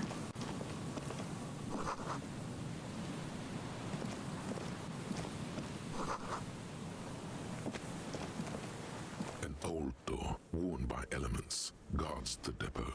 The wind has blown a sand dune in front of it. The door hasn't been opened in a long while. You see a handle. It's military, a service depot of some sort. The washerwoman mentioned a depot up the coast. She said it was for moving ammo and cargo across the bay. This might be it. Okay, we'll come back.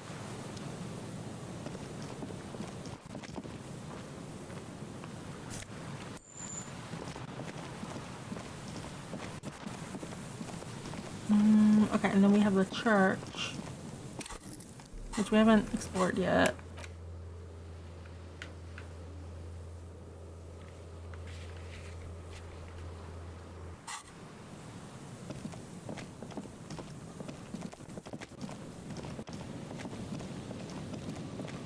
It's only 4 o'clock, so there's still stuff we have to do.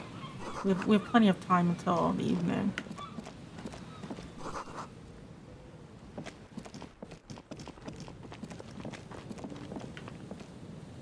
Heavy wooden doors, more than twice your height, stand shut in front of you. The rectangular sea-worn ornamentation appears in stark contrast to the padlock, carelessly drilled into the wood. Nothing happens, only the sound of the padlock rattling against the door. I don't think that's going to work. High above, the wind wraps the church in its rush, cold and wet from the ocean bay. It parts around the massive keel-shaped roof, like a test tunnel washing both sides, the way it has done for 340 years. The wind keeps its distance. So should you. The doors remain unchanged, closed with a padlock. The carving on the door is block-like and angular, like the church itself. 2 large beams shoot downwards, sinking into the wood before they reach the threshold. The surface is smooth from the wind, but moist to the touch. This cheap-looking padlock is sturdily built. It shackles together a hasp and a staple screw Yellow into sticker. the wooden door. The lock is adorned with a yellow sticker. It'll be easier to break the staple than the lock. Also, that sticker is interesting. Somehow, you see a yellow circle with 2 X's and a big curve below them that looks like a mouth. You're pretty sure you haven't seen it before, but what the symbol depicts is clear enough. A smiling dead guy. He takes off his glasses and uses a blue handkerchief to thoroughly wipe them clean before inspecting the sticker. Then he looks up, pauses, and replies. No. Looks like a dead man smiling. Suggests junior delinquency. I haven't seen that sticker before, and I'm not a youth. There's nothing like the sound of a sticker unpeeling. Now it's stuck to your thumb. Stickers!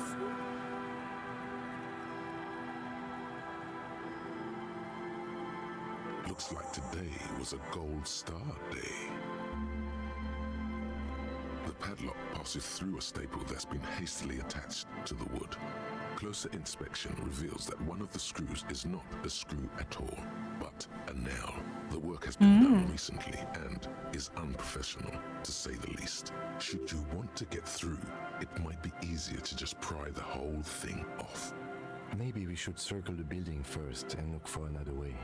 The building has seen enough mistreatment. Yes, the pulsing base. A sure sign of junior delinquency, somewhere east of here.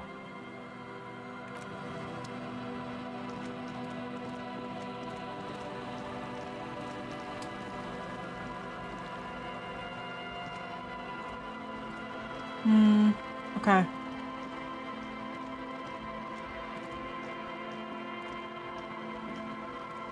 Well, we can't really...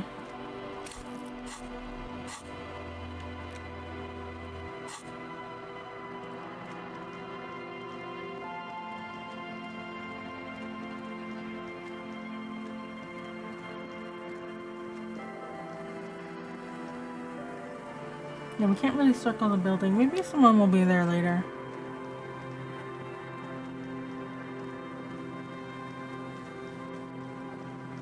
So there's one more trap we have to look at. Near the canal, southeast of the village. Oh. There's something feral crouched between the rocks. Something primal. Something forbidden. Back away. Very slowly. There, by the water. Intriguing.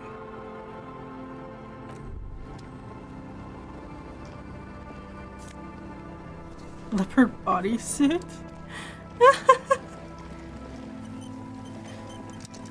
Okay. Southeast of the village by the canal.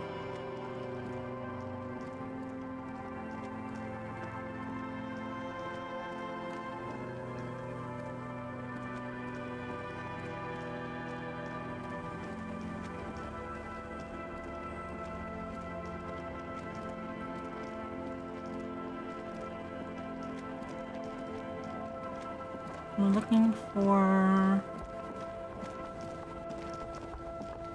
Oh, here it is.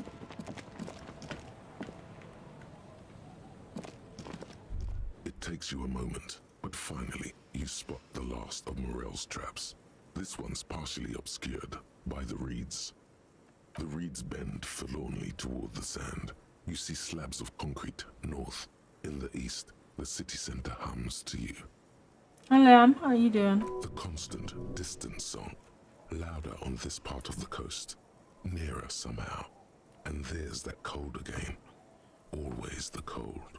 The trap feels light and silent as you pick it up. Something is different here. No locust. No phasmid either. But still. Well, the bait worked on something. This doesn't mean it was a reed monster, though. Unless you see one in there. I just see an empty trap.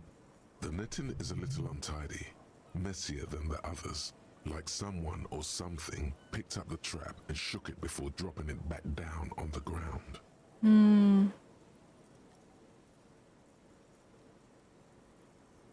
Perhaps our cryptozoologists have competition in the form of an actual entomologist, or someone else is sabotaging them. I could present more theories, but then I would be taking this on as a case, which I'm not. We did sort of promise to tell them, didn't we?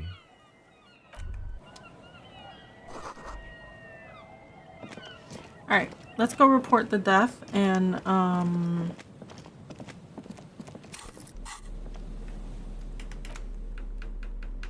what is this?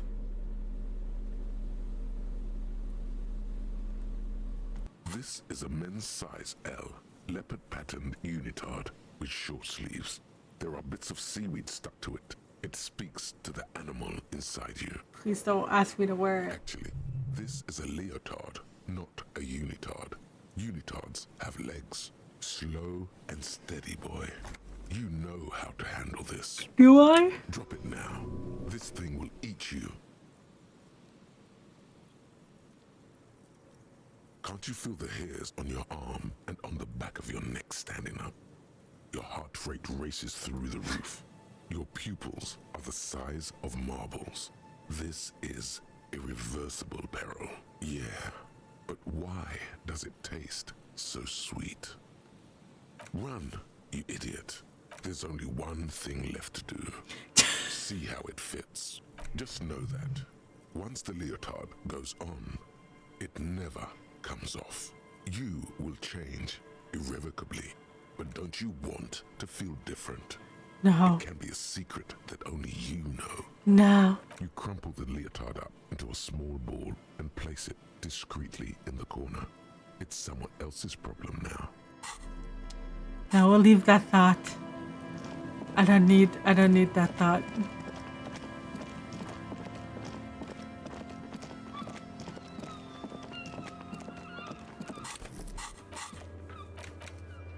Alright. So let's go,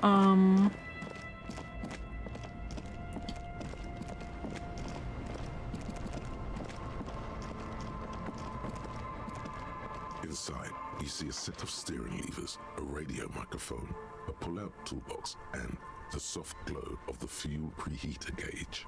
This is Precinct 57. How may I assist you? One moment. Can you please describe the body? Age, sex, cause of death? We suspect he might have been inebriated when he fell. There were bottles all around him and traces of vomit on his shirt. Any signs of violence? No field autopsy necessary. You can hear her quickly typing in the background. What about his belongings? Did you examine his clothes? Any information on the library card? Good. You have a lead. Do you and Lieutenant Kitsuragi want to take the case, or should I assign it to someone else? I have assigned the case to Lieutenant Kim Kitsuragi. Please follow up on this library lead to identify the man. We'll send someone to take the body to the morgue. That's all for now. Thank you for reporting in. Is there anything else I can do for you? Hold on, officer.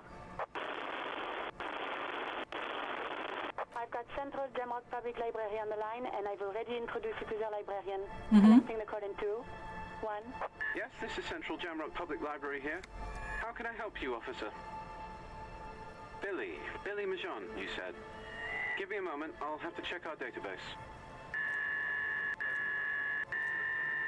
On Moreau Drive in Central Jamrock, in a darkened hall lit by orange desk lamps far away from the noise outside, a middle-aged man taps commands into an old radio computer. A printout falls on the desk.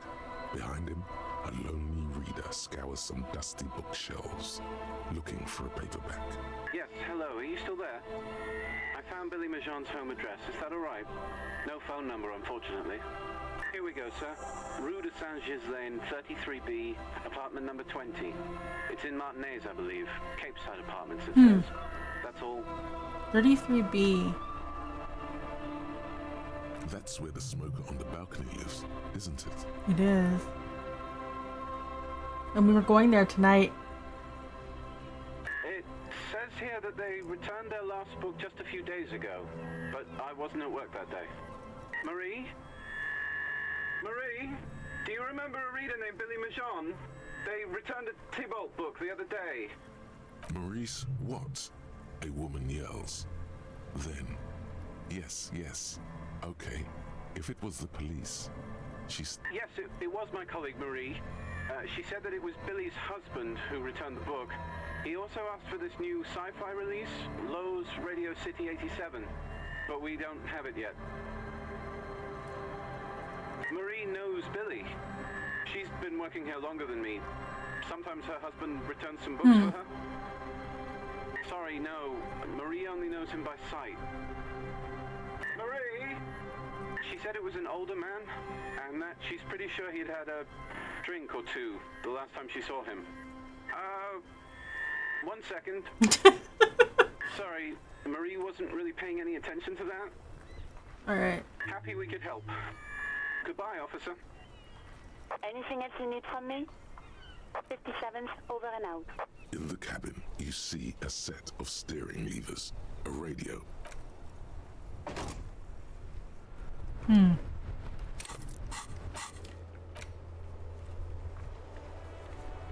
Apartment number 20.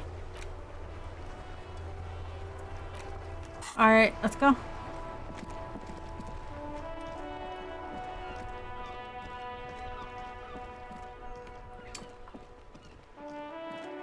Oh, and I can turn in all these bottles I have too.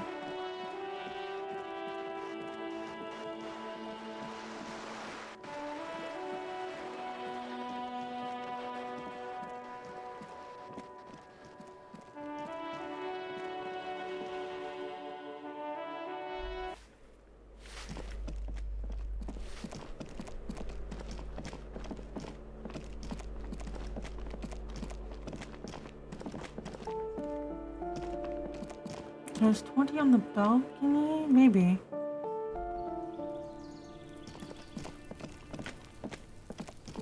A weathered brown door. Yeah. The number reads 20. Something smells good. Soup allongio. The lieutenant motions to you to go ahead and knock. You're right. Let's talk this through. You hear light footsteps passing by the door and some folk music playing on the radio. We have our first preliminary identification. In all likelihood, the deceased is the husband of Billy Mejean. We need to confirm this, as well as deliver the death notification to Billy herself. Now, delivering a death notification is never an easy task. There's a reason why it's often called the most stressful part of our job. This is why it's usually done in pairs. You got this. I'll be monitoring reactions, ready to act if necessary. Dead? Just don't say that you know how they feel. You don't.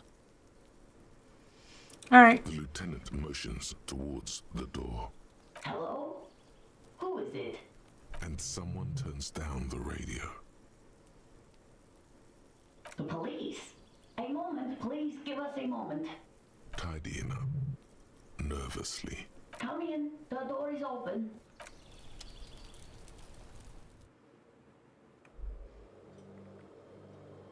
Can I snoop around first?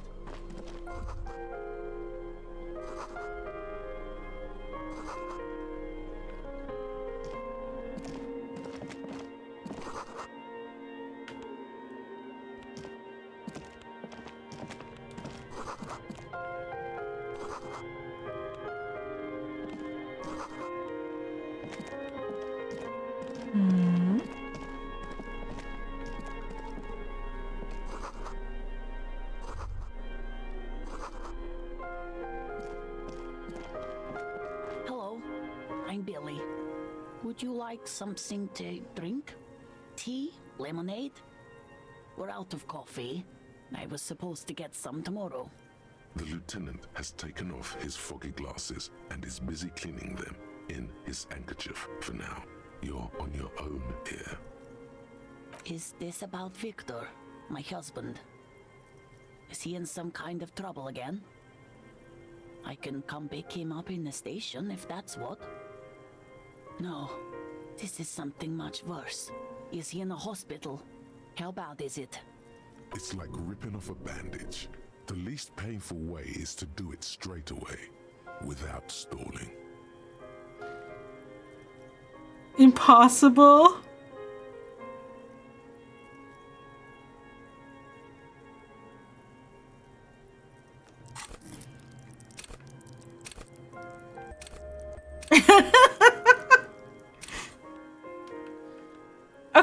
Okay, we have slightly better odds.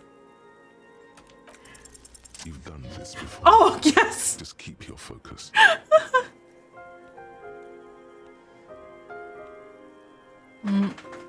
What did you say? A great and terrible spike. The blood freezes in her veins. Oh. Oh. But he was just... But he was just here. Alive. We understand this comes as a huge shock. I want you to know that me and my partner are here for you if you have any questions. Take your time, ma'am. What happened to him?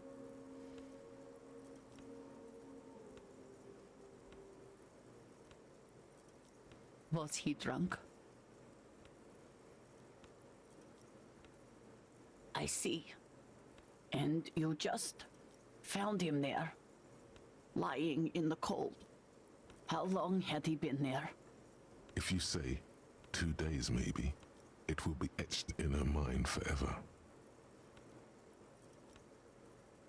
She blinks, eyes welling up with tears, as her hand starts searching for something from the pockets of her dress. The handkerchief. No words, just give it. Yeah. A small, terrified smile quivers on her face as she takes the handkerchief and wipes away the tears. She looks disoriented. Is there anyone we could call for you? A friend, a family member, someone who could be here for you? No. I just need to tell my girls. It burns like acid. God, should I call them? Should I tell them to come home? No. A day. Good. That's probably the right thing. Thank you. She can't take much more. Her stomach is churning. Soon she will have to go to the bathroom and scream. Just tell me, what do I need to do next? Where is he? Can I see him? We've taken him to the city morgue. The local coroner will be contacting you shortly to arrange the funeral. Here's his number in case you want to contact him earlier. Is there anything else that the RCM could do for you? No, I'll call you if something comes up. I'm still... Thank you. Thank you for telling me. I'll call if... These are her last reserves of strength. Her muscles will give in soon. Already, she starts to shake. We should step outside and talk.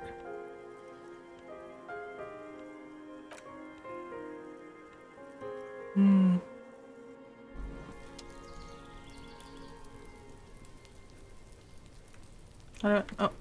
No. You did well.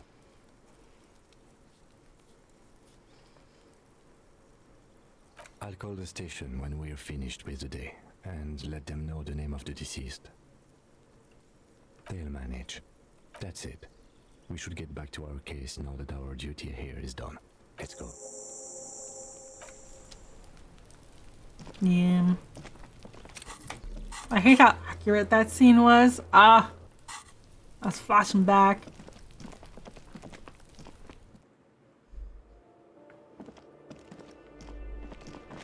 Alright. Let's go turn in Artare. Because I think ads are about to hit.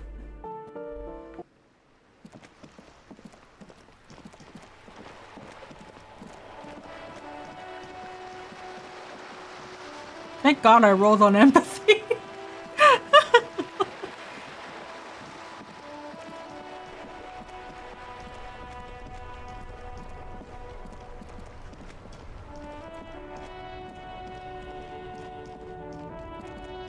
Oh, it's snowing. I want to go back to a place when it snowed. I will do that in a second.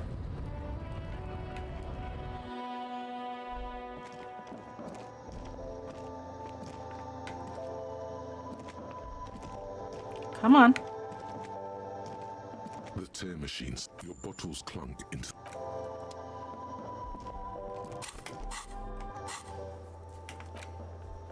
Okay, so I think we want to go to the church. Oh, I can't. Got ads.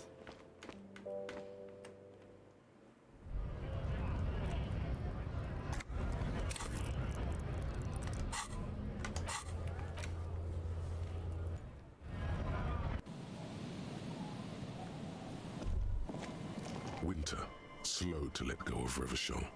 Flex some more wet snow from Okay, above. we hold for ads.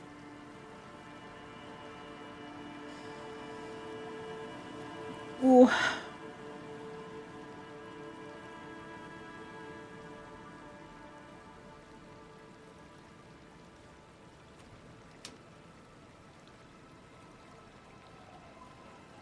And then we'll go tell them about the traps, and then maybe it'll be late enough to do the karaoke. That'll be fun. I think. Maybe. I don't know. I don't know what to expect.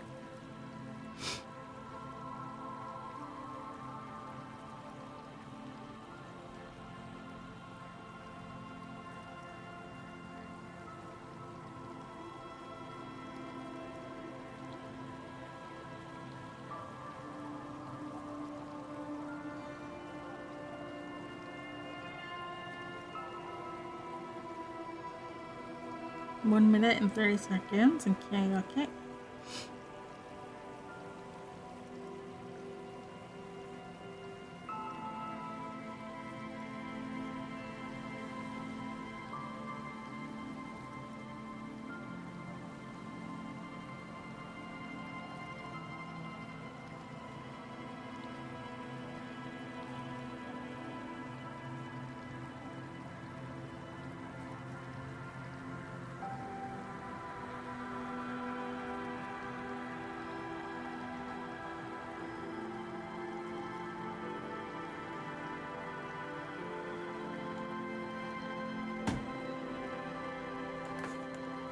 Forty seconds. I have to make so many soups this week. I have to go through my freezer and find how many I have.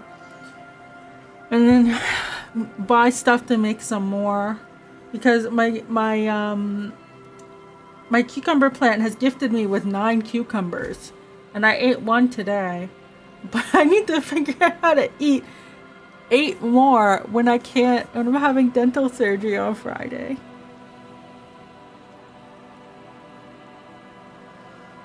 So I'm gonna I have to look stuff up. Alright, let's see. The snow falls lazily, making the beach sand paler still, mixing with the rust-colored sewage runoff. And to think, it seemed as though it were already spring. Thanks, Optic. The melting snow seeps through your thin clothes. Grandmothers don't let their grandchildren out dressed so lightly in this weather.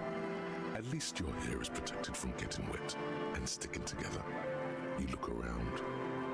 More winding coastlines lined with abandoned buildings, crumbling piers, salt water lapping at their dark piles. Grey and red forgotten city blocks, what remains of the pre-revolutionary effort to gentrify the coast. The waters turn black, coal city in the shadow of San Martin, a boomtown. Back when coal extracted from countless shafts near the city was needed to power Revachol. No more. The coal was supplanted by petroleum from the ocean floor and hydropower from the Esperance. Everything crumbled. These days, only the weakest remain in Coal City. Their hopes of getting rich linger in the defunct shafts under their feet.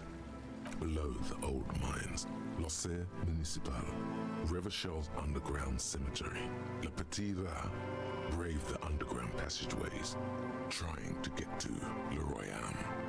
Children under 14, they go underground looking for artifacts to sell to foreign museums and for fabled relics. Their parents let them. They go deeper.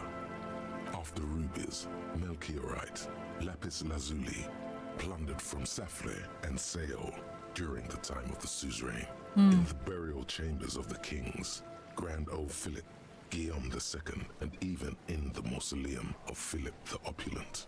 2 kilometers underground, in a winding shaft along whose walls mirrors have been placed, so that daylight may eternally fall upon the richest of all the kings. The mausoleum contains untold quantities of gold, and that special, purest of the pure magenta cocaine, favored by Revacholian royalty. Did someone say untold quantities of cocaine?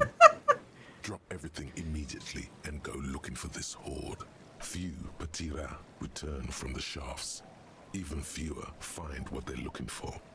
A small child steps out of the black tunnel with silver trinkets in her pockets. All around her, white snow on the extinguished coke furnaces and on the weather-worn shacks where fathers beat their sons after drinking. The snow melts on your fingers, turning to water. The canal you crossed to get here and beyond it. Martinez proper, the district the police forgot to police. There is laughter, lights, attempts at entrepreneurial activity, cynicism. Someone is scraping snow off their windshield at the roundabout, in the midst of which a statue of Philip III serves as a destination for grade school field trips and a fine perch for winter birds. Like all monuments, it's also a warning. 6-story ruins on the south side of the roundabout cast a long shadow over the profligate king. A fenced-off yard. There's a truck belonging to a logistics company parked next to the gate. Bright light from a building behind the fence reflects off its hood. The abandoned church, one of 2 remaining stave churches, which were collectively called Les Sept Sœurs. The other 6 sisters were destroyed during the Revolution. A serpentine strip of land weaving its way into the Martinez Inlet.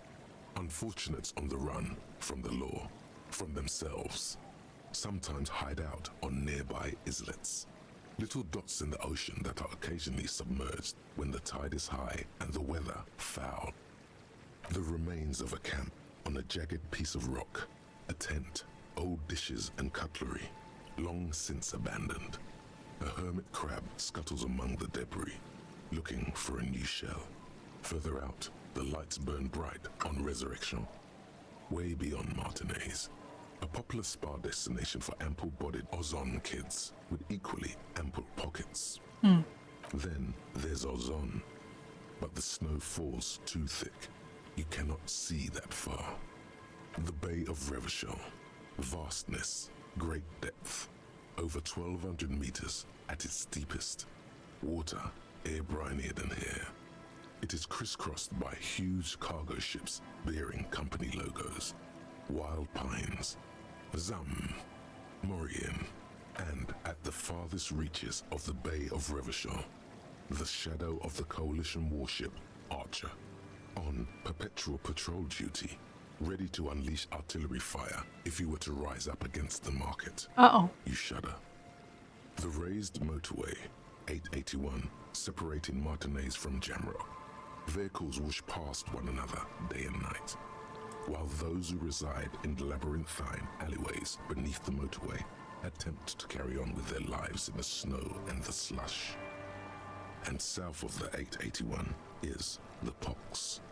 Was once a park, a place for reflection and recuperation for the patients of the old military hospital. In the 20s, it was used as a quarantine center during a measles outbreak that killed many children. Most everyone has avoided the hospital and surrounding park ever since. The Pox is completely wild now.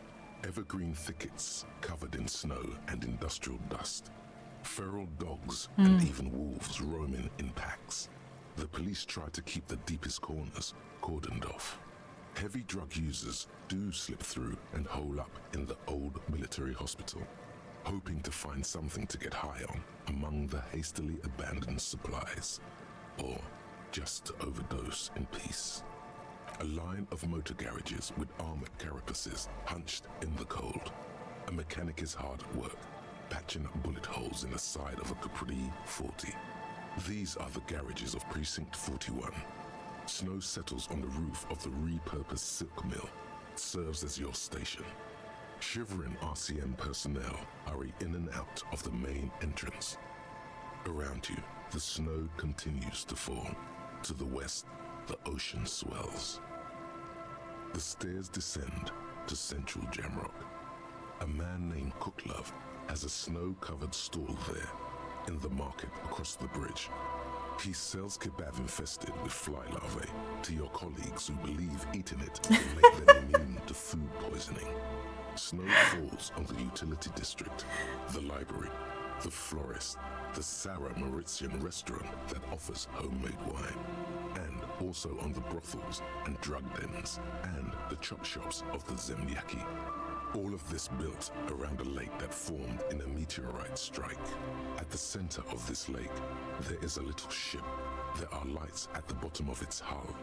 They are lights directed toward the seafloor, looking for something, like whiskers.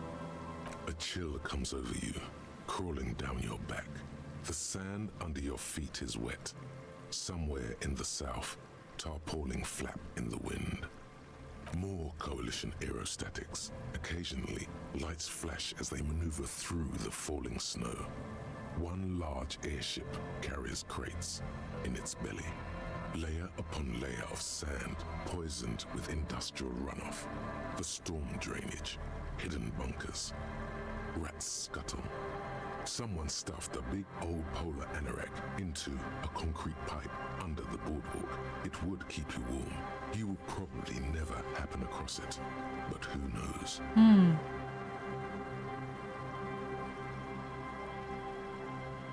We should keep moving.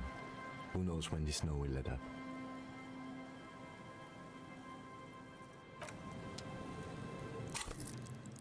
Interesting. Oh, thank you for the photo. Alright, let's go and report on the state of the locusts.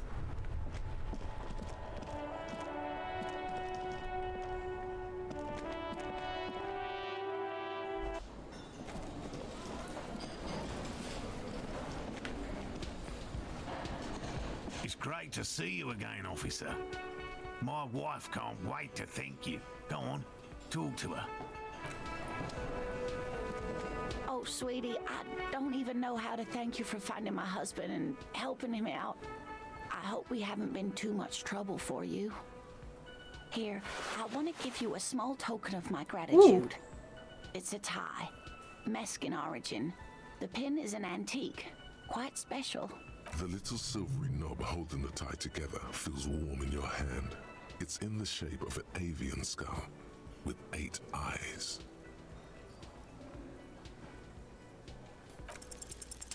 There's really no point in manipulating anyone.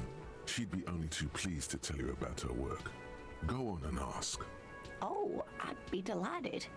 Truth be told, I could really use the company too. One cryptid, not a couple. One. It won't turn into some kind of cryptid extravaganza. He nods and assumes a waiting posture. Cryptids, cryptids. Let's hear about all the interesting cryptids. Ooh, tough choice there.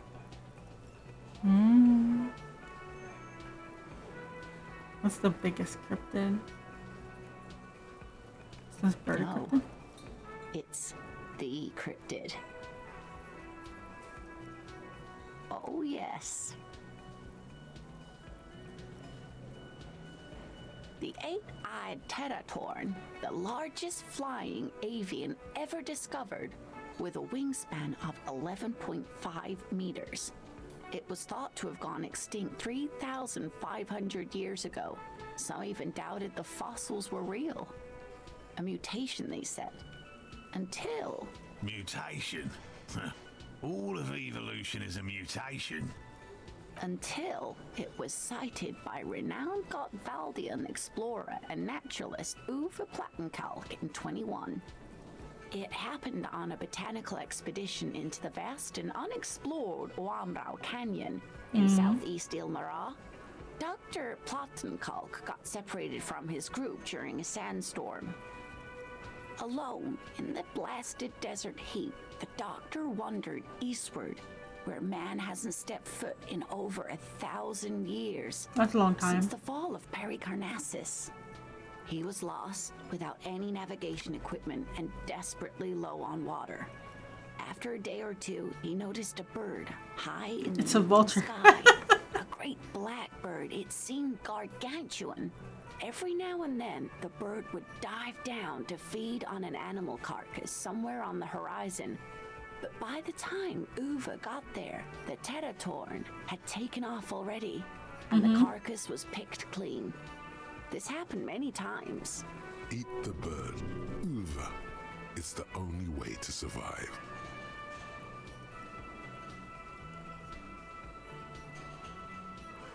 Oh. Yes, I'm having a good night. Thank you. Thank you for the follow as well. You're not selling anything? Yeah. Well, usually the bots would immediately try to sell something. And then they'd get auto-modded. So, you know.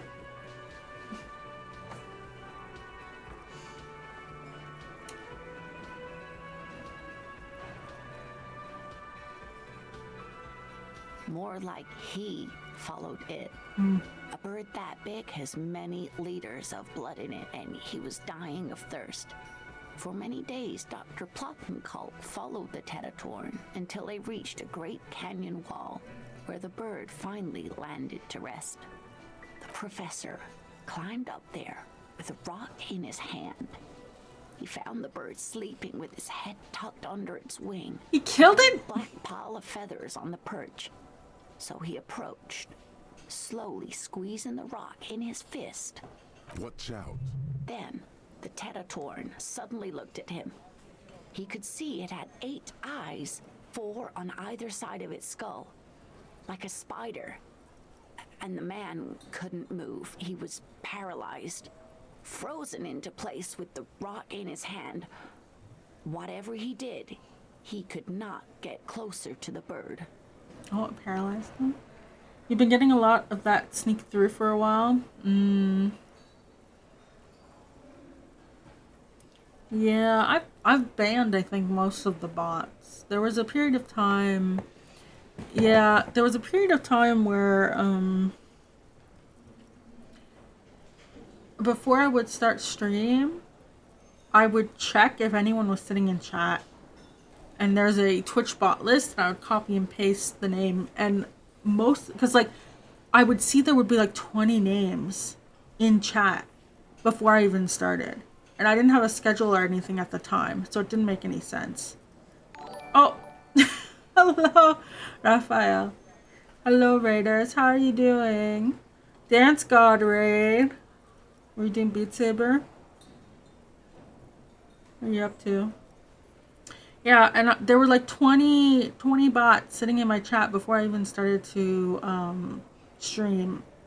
And I would just go over to the Twitch bot list, and I'd be like, yep, that's a bot, that's a bot, that's a bot, and I'd ban them all.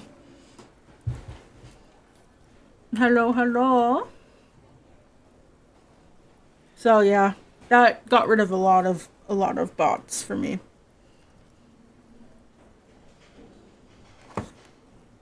The bird was controlling his mind. It kept him from approaching. He could step back, but every time he stepped forward, paralysis. Uva spent 3 days trying until the bird flew away. How did he survive? Tell the story. You never thought to look at that and you're relatively new? Yeah, take a look. Once you've banned most of the bots, you should get way less spam in your chats and stuff. How's favorite farming fan? I'm doing alright. I may or may not have broken my toe yesterday. We'll see. But yeah, otherwise I'm doing fine. I have dental surgery on Friday. So yeah. No problem. Hope it helps. Ouchie. Yeah. I broke it. Maybe broke it. Right before I was driving to physio. So I had to drive with a sore foot. And I was like, oh, I probably just sprained it, you know? And then I was talking to my physio about it. And he didn't seem too concerned. And then I came home and I took my sock off and it was a blueberry. And then it just kept getting worse throughout the day. I can stand on it now. So I think maybe it's a fracture or something like that. But yeah. It's a very purple toe. Yeah, I heard a crack. The important thing is that I heard a crack when it happened, which is why I think it's either like it's like, maybe it's not like a full break or something. Maybe it's a fracture or something. But yeah. I haven't done much the last 2 days. I've been mostly sitting down and just chilling. Alright, how'd this guy survive? The eight-eyed Teratorn was indifferent to him as long as he didn't get closer than 2 steps. It even let him feed on some carcasses up there and the 2 unfertilized eggs it left behind. Ice packs and raisin. Interestingly enough, so I looked up how can you tell if you've broken your toe, because breaking your toes is a fairly easy thing to do and it's not an immediate like obvious thing. They say don't actually use an ice pack or painkillers because it inhibits the healing process unless it's, you know, unbearable, and clearly I could still drive and walk even if it was broken, just because it wasn't like the first or second toe, or even it's the fourth toe. So as long as I'm putting most of my weight on the first 2 toes, like it's not a big deal. Yeah. The other thing is that like you don't need to go to the hospital or anything unless it is like a bone is sticking out or it's like clearly like warped or something. In my case, it looks perfectly fine. So yeah. But anyways, yeah, I did a bunch of Google searches on like, how can I tell if my toe is broken? What is it supposed to look like? Is it throbbing? Is it swelling? Is it, you know, this? Is it look bad? You know? How did I manage to break it? Okay, it's gonna sound really bad, but I was told by my physio it's extremely common. I was getting up from the couch and I slipped on the rug. And that one toe was bent the wrong way and I stepped down on it. That's it.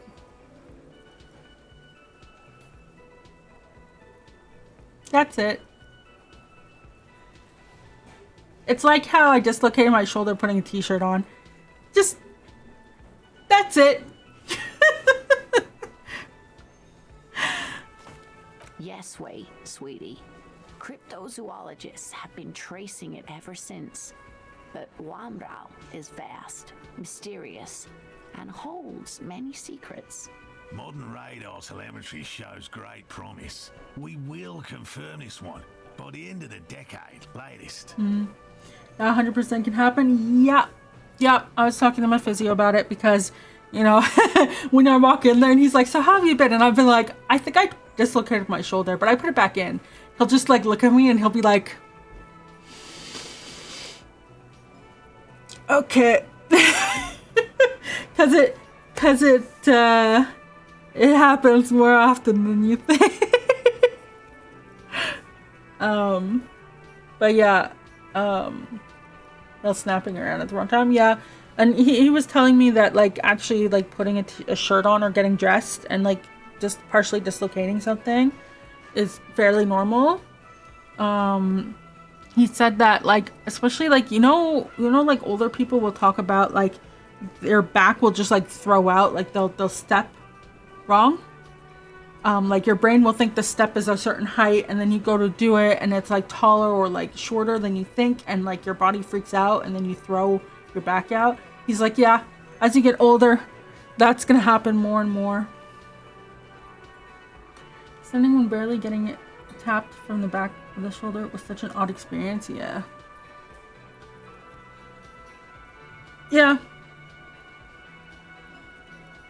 So the good news is my muscles are less stiff, that like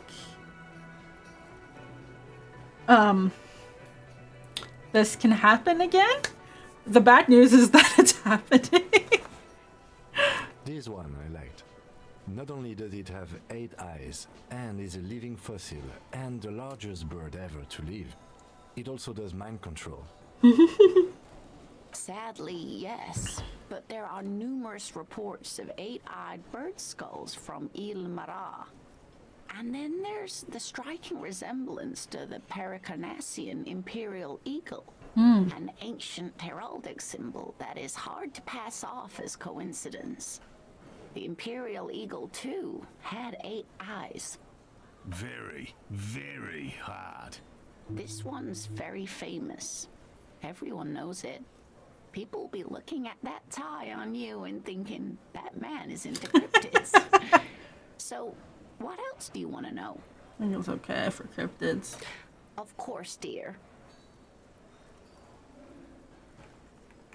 Oh, you don't want to hear about some old woman's ramblings. Ramblings? Nonsense. Your description of the phasmid is the most precise I've ever heard. But, darling, I didn't even get the size of it right. You were a child, my dear. Really. It's extraordinary what you were able to describe. Now go on. Tell our friend about it. He's proven his interest in the field. Reflexively, the lieutenant read his familiar notebook. Well, it was summer. I was building a racing track out of sand on the beach near a tall stand of reeds. Quite a tall one. Many times my height, I remember. When, all of a sudden... I'm getting ahead of myself. I was 5 and a half in Bettencourt in the suburbs. My grandmother had a summer home there. The strangest moment of my life. I looked up and one of the reeds moved. Not like a plant, but like a living thing. It stood up and looked at me. Its body unfolded like some antique toy. I've never seen anything like it. She had no fear, just surprise. I didn't know this can happen, so I reached my arm and touched the thing. It felt just like a stalk of reed, but it moved, swaying, towering above me. After a while, 20 seconds, a minute maybe, it left, went into the reeds.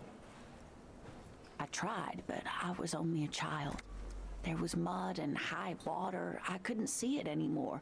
I was just standing there, knee-deep in mud, looking around me.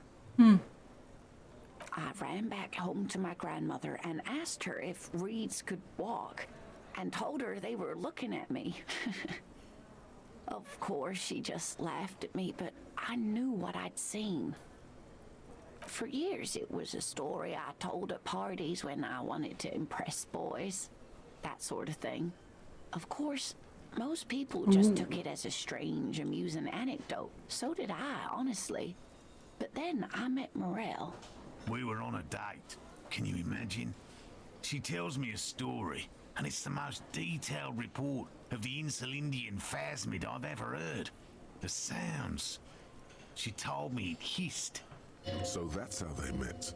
This is beyond significant for them. It did, yes. Like reeds in a gust of wind. The way it moved, the colour, how some of its limbs were white, like marble. It matched perfectly with what I know from other accounts. It was amazing. If it weren't for Lena, I might have given up hope years ago. It's no exaggeration to say that she restored my faith in my profession. I thought it was a wonderful story, ma'am. You're welcome, sweetie. I do appreciate the chance to relive it whenever I get one. It was just... such an impossibly sunshiny day. So warm. Alright, we, Nothing like the gratitude of a good woman. Now then, what can I do for you? He tries to play it cool, remain professorial, but inside, this man is itching for some news on those traps. Good. Okay. And? Completely empty? Surprise, tempered with fear and trepidation. He doesn't know what to think yet. No locusts? No phasmid either? That's not ideal, but... It just means the Insulindian phasmid is even more clever than we thought. Oh, of course, I'm more clever. You're dealing with a subject near and dear to their hearts. It might behove you to tread lightly. Yes, the Phantasmadeia picked off the locusts and escaped. This is good news, though we'll have to reconsider the design of the traps, make them more secure. Another trip to the reeds.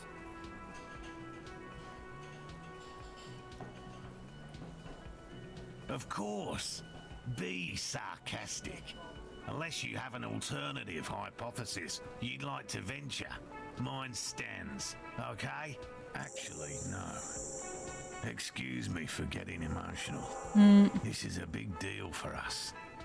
You've helped us twice now, and brought some great news too. My gratitude, and the gratitude of the Société Cryptozoologique de Ravachol, is yours. Heartfelt gratitude. But does it feel like closure? What really happened? Thank you, it's an honor. We should probably return to our main investigation here. This has been refreshing, but... Should we continue talking about cryptids? Well, we still... That's what, 9? And this is at 10. We still have time. Hell no. I had no idea. And I'm still cross with him, to be honest. It's not like him. He's got his quirks, but dishonesty, disloyalty are not one of them. Thanks. Consider the way the empty trap was disturbed, as though shaken. Most likely the hands of a young person, hands small enough to fit inside the trap, too. You should ask the red-headed boy, Kuno. Kuno! A little hooligan. But what would a child want with bugs? Children love bugs. Oh, my dear Morel. You've been an old man for too long. Kids love to torment insects almost as much as they love to torment old folks. Delinquents, my favorite. Oh, you've been such a dear to us. Please, let us know whatever you turn up. I have a feeling we're getting so close. Well, I see you've got all the help you need. I'll see you tonight at my place. Let's play suzerainty, but no more field trips for me. After this is your last chance to talk to Gary. Really, Gary? Really? We're getting somewhere here. I'd love to play suzerainty, but... Lena, I'm sorry, but you're not getting anywhere. It was some kids. I know the little mutants around here. Leave anything out in the open and they'll steal it, even if it's bugs. Morel, it's been fun, really, but I need a bath and I have deliveries to handle. When this tea is done, I gotta run. No need to apologize, Gary. You'd be more than helpful. We'll have to take a rain check on that game of suzerainty today, though. We're gonna follow this through. Alright, let's see if there's anything else to talk to him about. Always a pleasure to see an officer of the law. Are you sure about that? I mean, officers. No, okay, we've talked to him about everything. Okay, so... I did get a cool tie. Ooh, look at that.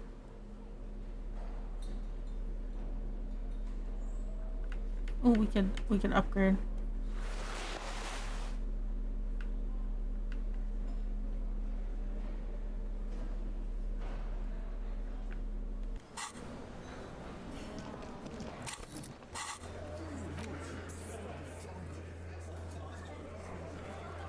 Okay, so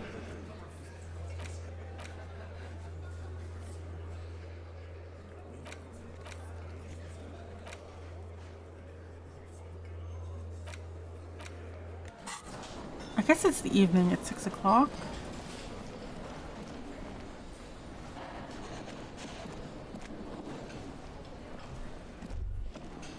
The stage is all set up for your performance. Should I say it before this? You can hear the pellets creak under your feet. You feel a little dizzy, a little unsteady suddenly. So, are you ready for your thing now? Oh, I need drama. Let me know when I should turn on the karaoke carousel. Alright. Okay, we're gonna need drama for this, so...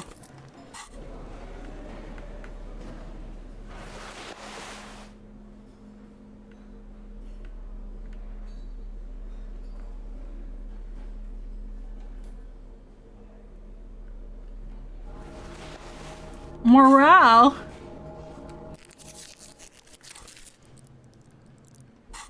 How did I hurt myself with it?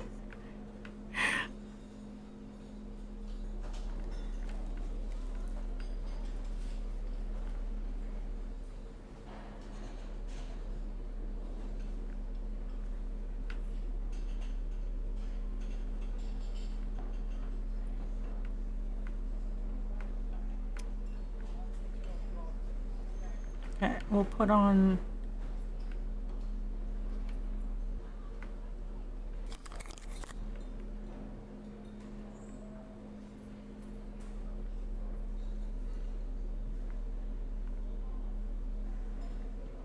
What we got?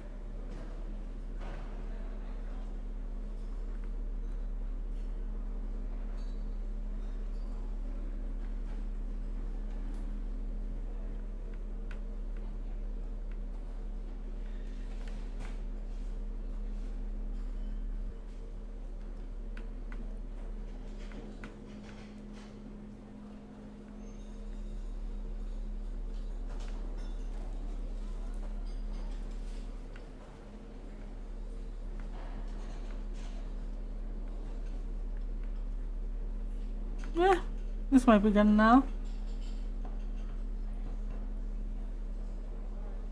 Not sure. Excited?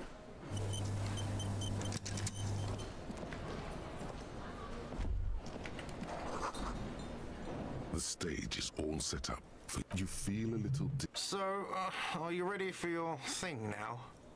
Let me know when I should turn on the karaoke carousel. I can see that.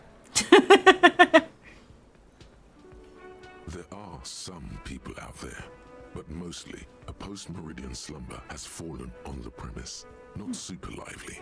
Oh, I still gotta wait more. To perform in the evening, no?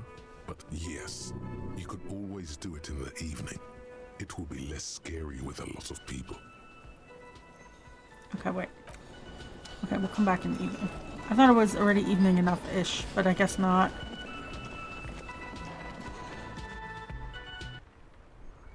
Alright.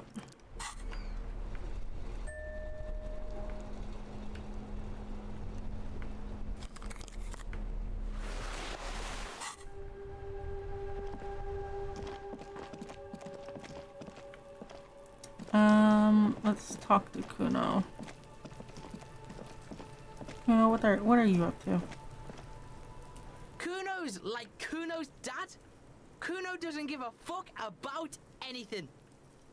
No, Kuno doesn't give a fuck about books. You sure? Oh my god, I told you that shit is lame! Shut up, C. Now they're gonna take you to lame prison! Deny everything, Kuno. You need to lawyer up. Kuno's not gonna say anything without his lawyer present. There's definitely something going on here. Maybe he's got them stashed somewhere nearby, in some hidden place. There's a suspicious shack in the eastern corner of the yard. Kuno doesn't fucking...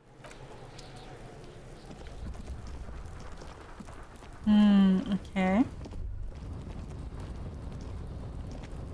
Yes? No, no.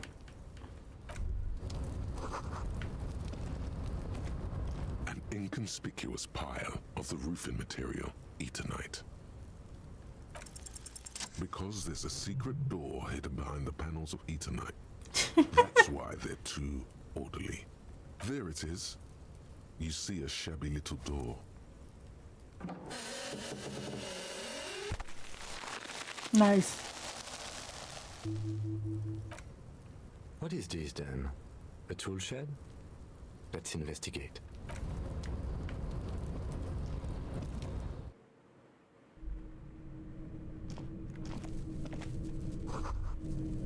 All around you, the hisses and chirps of locusts fill the musky air.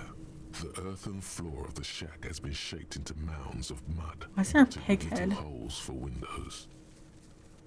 Well, detective, it appears you've solved the case of the locusts. For the missing locust case, which is a sub-case of the imaginary insect case. So at least that's going well. Yes, I feel we are nearing a real breakthrough. I'll let you handle the Kuno side of things. You are doing just fine. I don't know. What is this about? Oh. Oh, you can get up here. Okay, wait. What's this about? Cured pig's head. It looks mummified. Ugh. Silver plate with traces of bone yellow powder. Be still, my beating heart. Oh. It's amphetamine. Sweet amphetamine. The lieutenant isn't studying the powder in the mirror. He's studying you.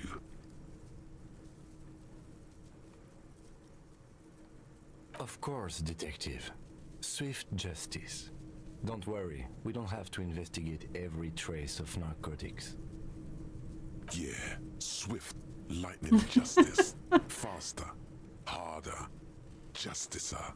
See that ladder there? It's probably another way into the industrial harbor, no? A secret path the local kids use.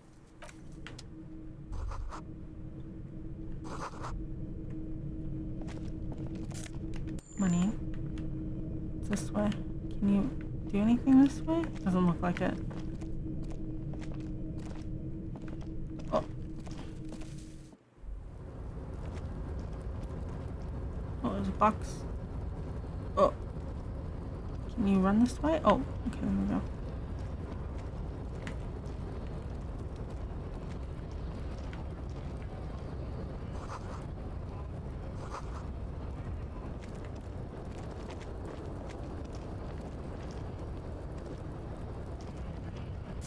Money.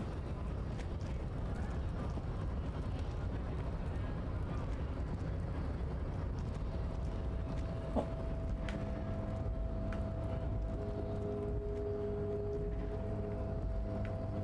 What I saw.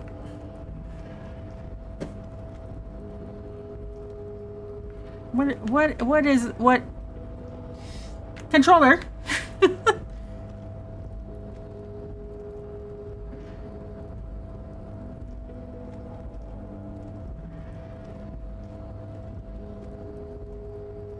Okay.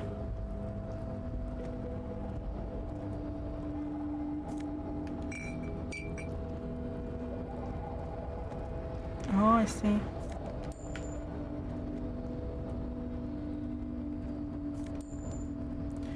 So we wouldn't have had to pick a fight.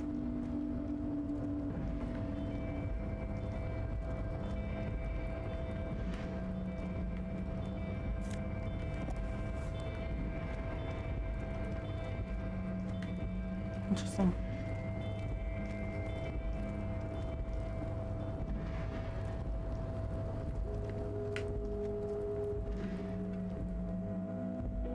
Well, let's go talk to Kuno.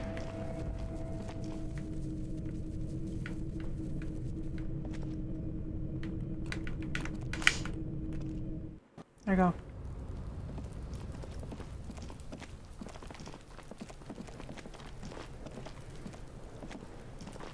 Kuno's like Kuno's dad? Kuno doesn't give a fuck about anything. You found Kuno's secret door to Kuno's secret shack. It was closed for 5,000 years. How the fuck did you get in? I face shifted. Shit. Get the fuck out of here. You can't do that. He can't do that, Kuno. He's trying to fuck at you again. Pigs can't displace. Can't do that teleport shit. How did you like it in there, pig old boy? Kuno's got a lot of cool shit there, right? Oh, that? Kuno decapitates pigs. That's just a Kuno demo tape.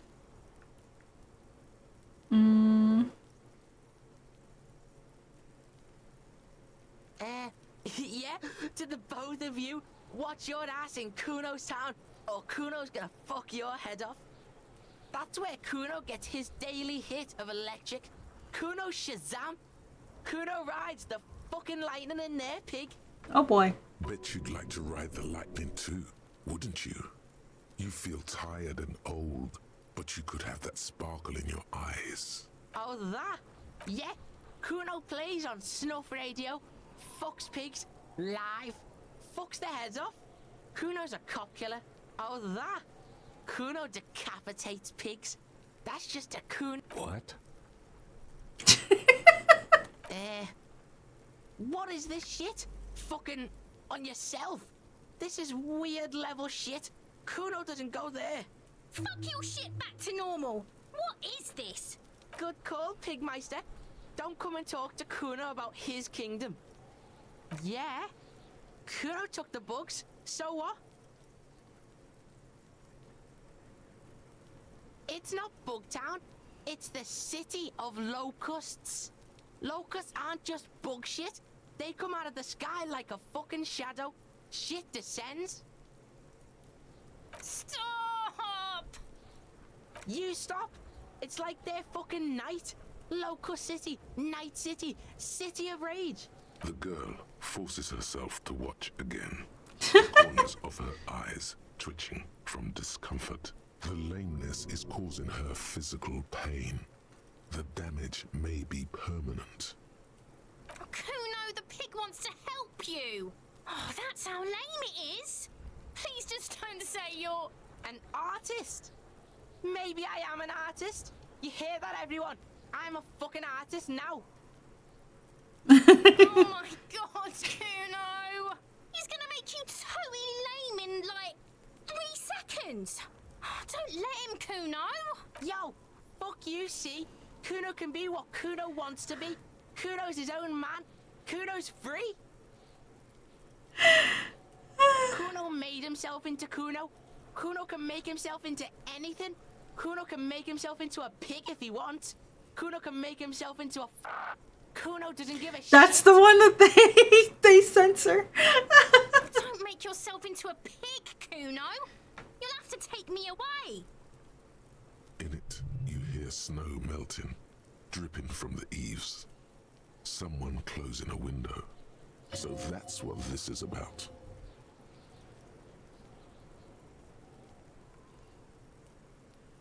Without a word, for once, the boy is lost for words.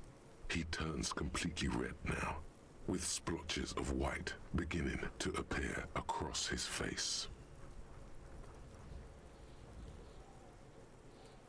Kuno's gonna let the fucking locusts die. Oh. It don't mean anything. It's shit. Kuno just likes to focus. Kuno likes to concentrate on shit. Build shit when he's zipping hard. Fuck. Pig, you really shouldn't have fucked with Kuno City. Now it's all fucking lame. I don't give a shit. I don't need the locusts anyway. Shit is all lame now. C was right. The girl's face appears again, above the fence, just long enough to make eye contact with Kuno. The fuck are they trying to catch anyway? With the traps? The fuck out of here. Kuno's tired of this shit. Are you tired of this shit? Kuno's like Kuno's dad. Kuno doesn't give a fuck about anything. Kuno... I already looked at Heavy this though. worker's boots would Isn't this something an industrial worker would wear? Oh.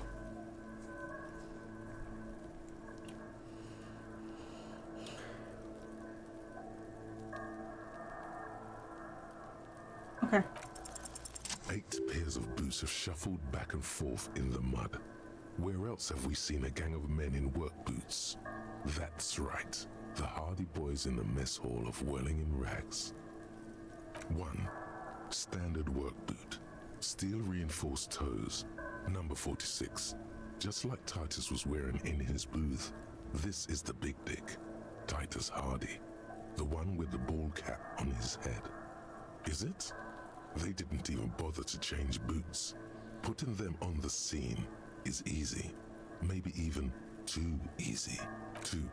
Standard work boot. Steel reinforced toes. Number 44. Either the blonde muscular guy, Glenn, or the young guy with a plectrum around his neck. 3. Hobnailed work boot. Steel reinforced toes. Number 43. The inked banger, perhaps. 4. Standard work boot. Number 45 or 46. Theo, the old smoker. You think you even see a tiny fleck of cigarette ash inside the print. 5. Another standard work boot. Reinforced toes.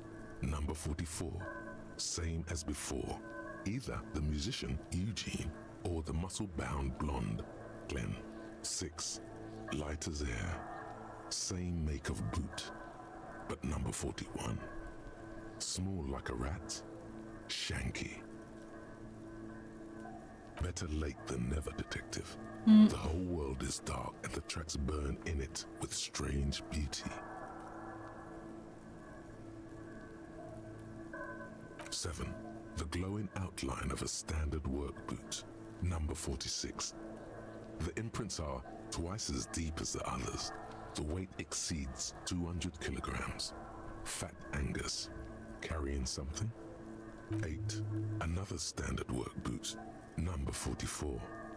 There's an aberration in the pattern of the sole. The right sole is smoother, more worn. Curious. A missing 8th Hardy Boy. 7 sets of tracks, right? The Hardy Boys were here. That's all? Interesting. Then one of them seems to be missing. Anything else out of the ordinary? I'm guessing that's the skinny Hardy Boy. The one with his front teeth missing. Yes, well, he did look a bit like a rat, you're right. Do you think those prints belong to him? I could still be wrong, but I'm probably not. Interesting. Let's name it the Old Soul. I wouldn't be surprised if this was the missing Hardy Boy. Wonder who he is. Oh, this one's easy. Way too easy. It's a driver. Driver. Oh. With a piece of sandpaper glued to the throttle. Which means that the missing lady driver was also present at the lynching? That's it. She's the Old Soul.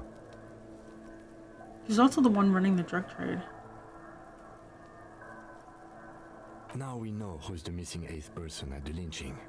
Do you think that Hardy and his boys could also be involved in the drug operation?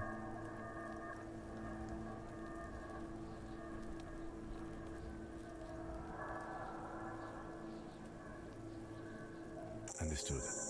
We should still go and see what Titus Hardy has got to say on the matter. This might throw them off, work in our advantage. So what else? 200! This could be the combined weight of 2 people, one carrying the other who's tied up. Let's say a heavily built worker carrying a similarly built armored man. Maybe it was a fat Hardy Boy, the one sitting in the middle. He might be right.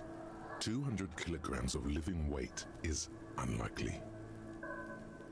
Possibly, yes. A week, maybe?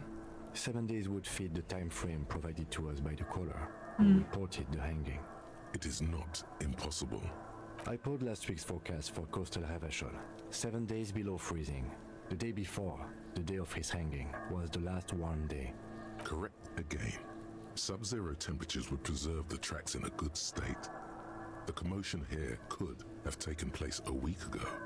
What do I think? A mob of people brought something heavy to the tree. One of them was carrying the victim.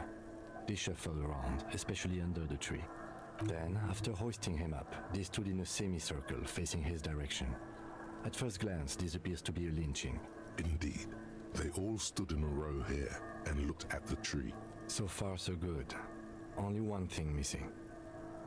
Of course, there were 8 tracks, but there are only 7 Hardy Boys. Let him have his moment of joy. There's 1 pair missing from the Union box. The 8th pair. I'm going to say it was our Old Soul. Yes, I doubt the Hardys are going to tell us much, but we should still confront them about the possible drug trade connection. Fairweather T500. Remember that weakness you were looking for in the ceramic armor? Like, maybe it can only stop small, fast projectiles, but a large, slow-moving pry bar would shatter it? Or, if I run an electrical current through it, maybe it will melt. Or, personal favorite, frequency something something radio weapon? None of that would work. You need to shoot the part of the enemy that doesn't have Fairweather T500 on it. because the armor itself is invulnerable. Good news is, so are the armor pieces on you. Nice.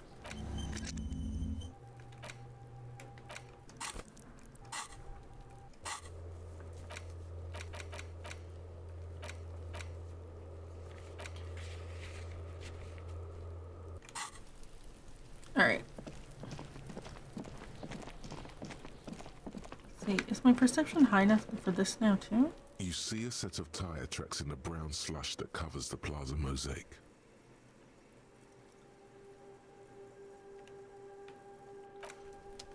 A second. Do we have something that will boost it?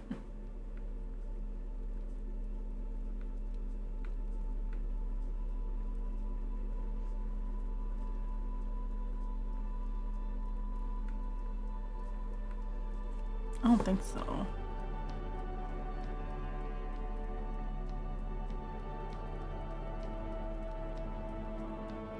No, okay. Well, we can give this a shot. You see a set of tire tracks in the brown slush. The tire tracks Nice. were left here by an unknown event. That was probably us. Days ago. It's a message written in the language of burnt Start, rubber. crash, reverse, turn. Some of that rubber stuck to the tiles right in front of the whirling in rags. This is point A. The driver started there and then accelerated straight into the fence. The driver proceeded to back out of the yard, barely stopping before hitting the adjacent building, before heading south. Must have been in a hurry. Yes, it is. Well, you did provide us with a very convenient access point to the crime scene.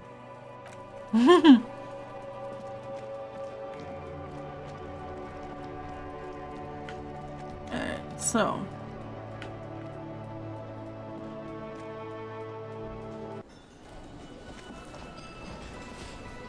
Not quite evening yet, but Looks like the circus left town, but the clowns are still here. Again, just get the dead. Good one. About fucking Okay. time.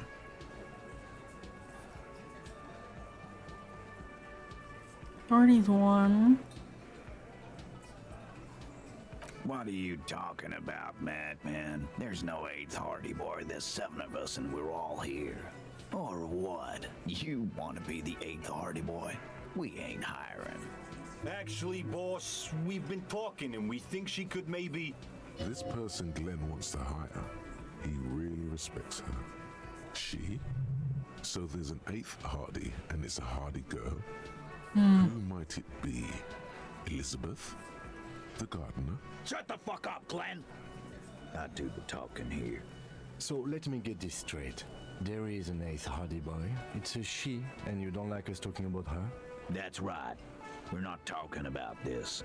This is a private Hardy Boys matter. Nothing to do with your shit. And you're not cops here. Don't go digging around if you don't want a bullet in the back of your head. I'm watching you. Good. We are all watching each other. Officer, your question. There's no point in pushing it further, he thinks. This is already a victory. We'll learn more about this 8th Hardy sooner or later. Like hell you have. There is no local drug trade. This place is as clean as a rifle. Go back to Jamrock and ask the local junkies how clean your streets are in precinct 41 kilos. We'll do that. In the meantime, did you know that there's an abandoned lorry at the intersection that was used to move raw ingredients for drugs from Terminal B to Jamrock? The person driving it was present at the hanging. It was one of you. We've connected the footprints.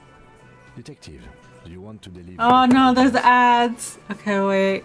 I'll hold for ads. Give me a second. I'll be back.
Man.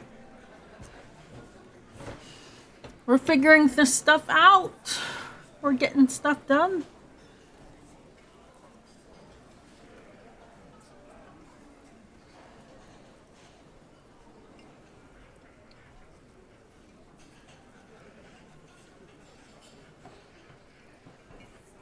I wonder what that implication means.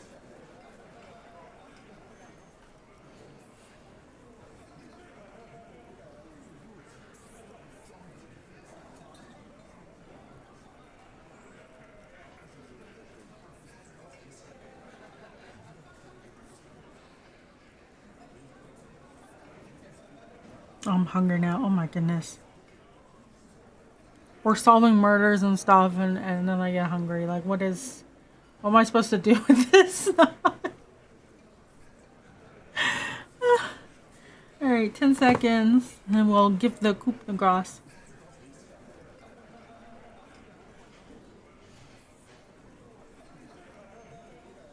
Okay, here we go. The thought forms in your head like a lightning strike branching in the sky. No, the thunder is his. Leave it to the lieutenant.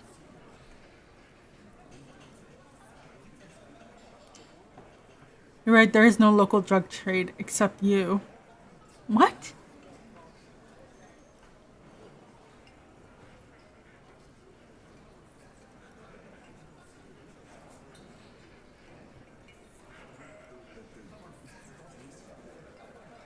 That's a mighty interesting theory. I guess that's what you would need to do, theoretically. A big, strong, state-run monopoly would outcompete the runts on the street. Yeah, man.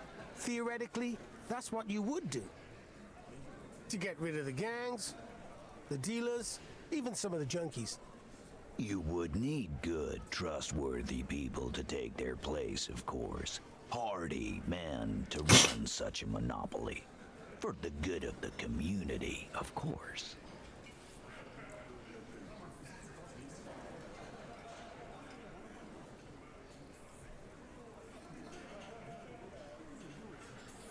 No, there aren't.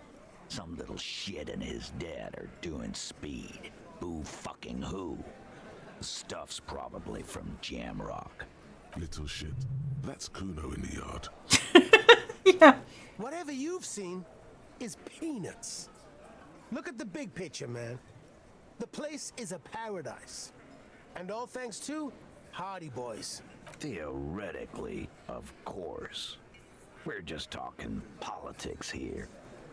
My answer to your drug accusation is, how dare you? Go fuck yourself. Not quite yet, Mr. Hardy. There were 8 sets of prints on the crime scene. There are only 7 Hardy Boys here. My answer is, fuck off. Mind your own business.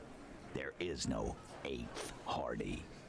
I run this goddamn scene. Finally, you got something out of him. This could prove useful in the future. And here we go. Back to the usual. I know! Fatty walked on all 4s.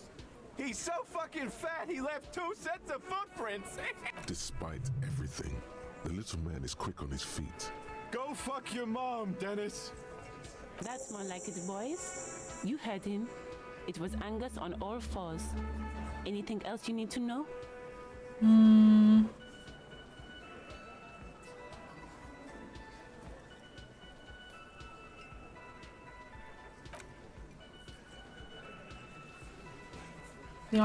Can we boost our authority?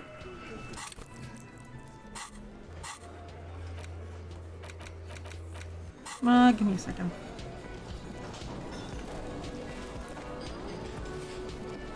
Hello, officer. I think I almost have it. A new trap design, that is. I know you're skeptical, but I have a good feeling about this. So it was just a child. Thank you for telling us, sweetie. This is good news, right? It means we can try again. Yeah, you're right. We just need to restock the empty trap. Then we'll need to inspect the traps one more time.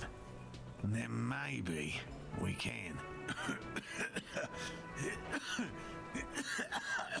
Oh, you're not doing too hot. He has a 38-degree fever. His resilience has given way. Darling, I Oh, told you man. to take it easy. You're getting sick. Maybe it's time to go home. You're right, you're right. We can come back next season when it's warmer. Any time on my main investigation? No.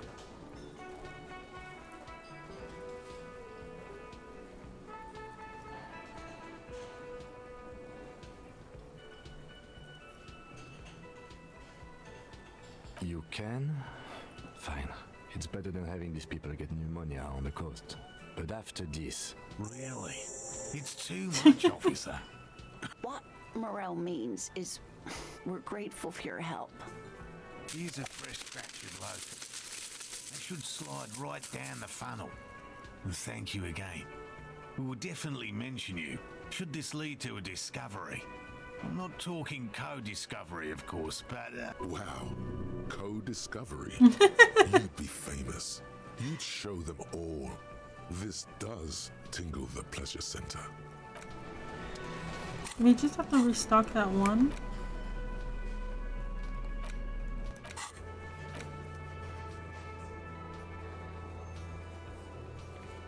Which one it was?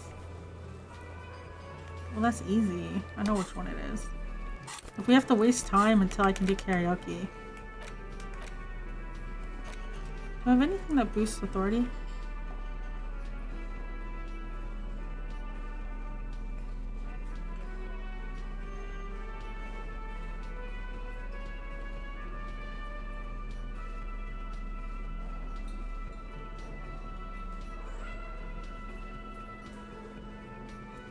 Not really.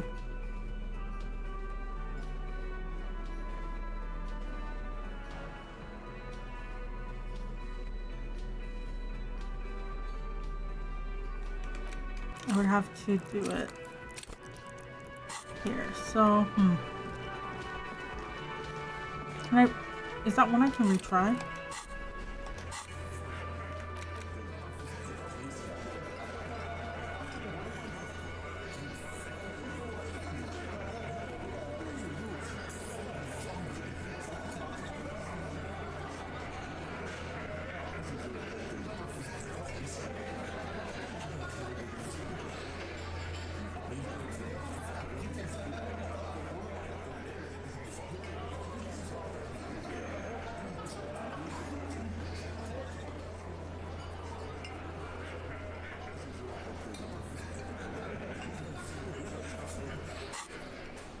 It is a white check.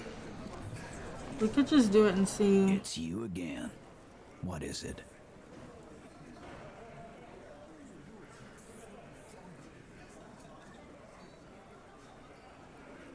%70 chance. We've been getting good rolls today, so... Establish authority. Yes. Authority. Tim, I need your gun. Through your mind.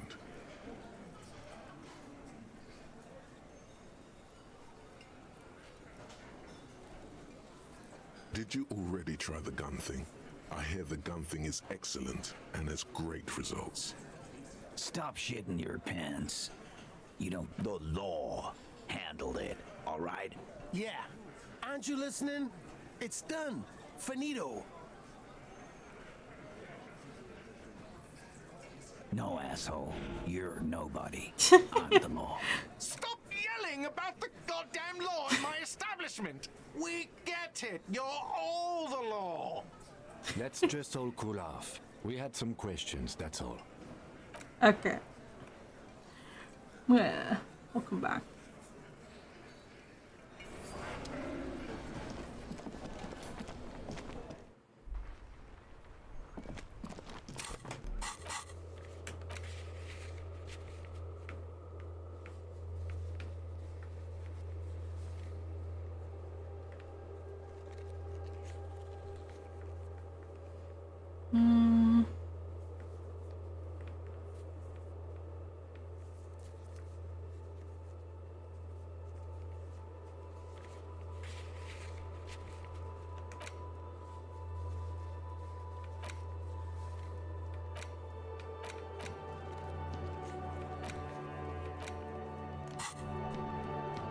Let's go restock that one trap. I guess.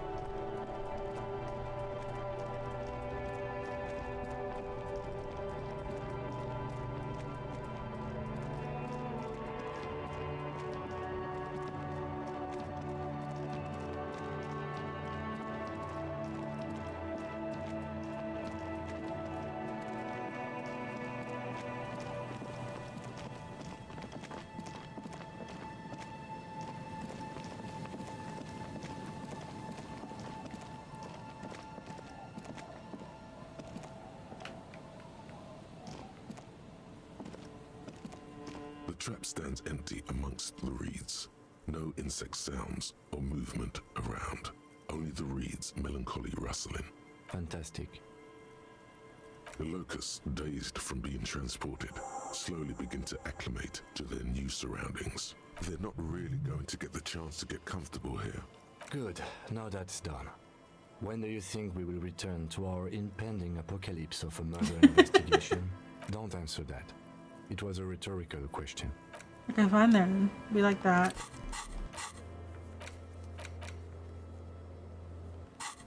Alright, let's go report.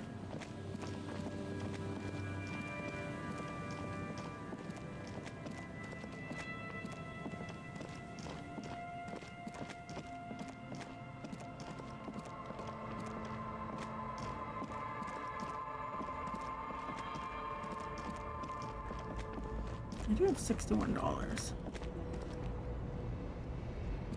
You keep coming back. That's good, officer. Keep browsing those clothes. The speakers below are banged up and worthless. The sneakers triumph over them. They're the star of the show here.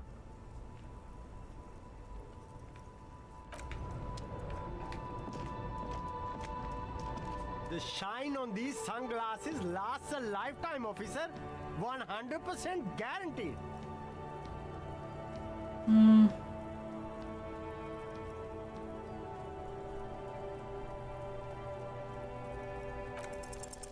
No luck. All you find is this lime-colored cellophane visor. Oh, that visor is perfect for you, officer. Hey, at least it might actually offer some protection against the sun. Not like those cheap plastic shades. I hope not. You don't like it? Sure, Square Joe. No problem. Let's get you some real shades. That's cute. The speakers below are banged up and worthless. The sneakers triumph over them. They're the star of the show here. Alright.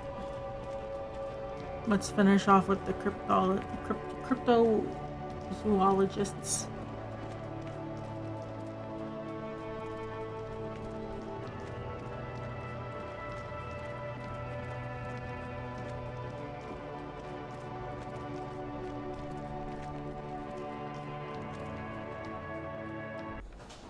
Oh, there's more people here now.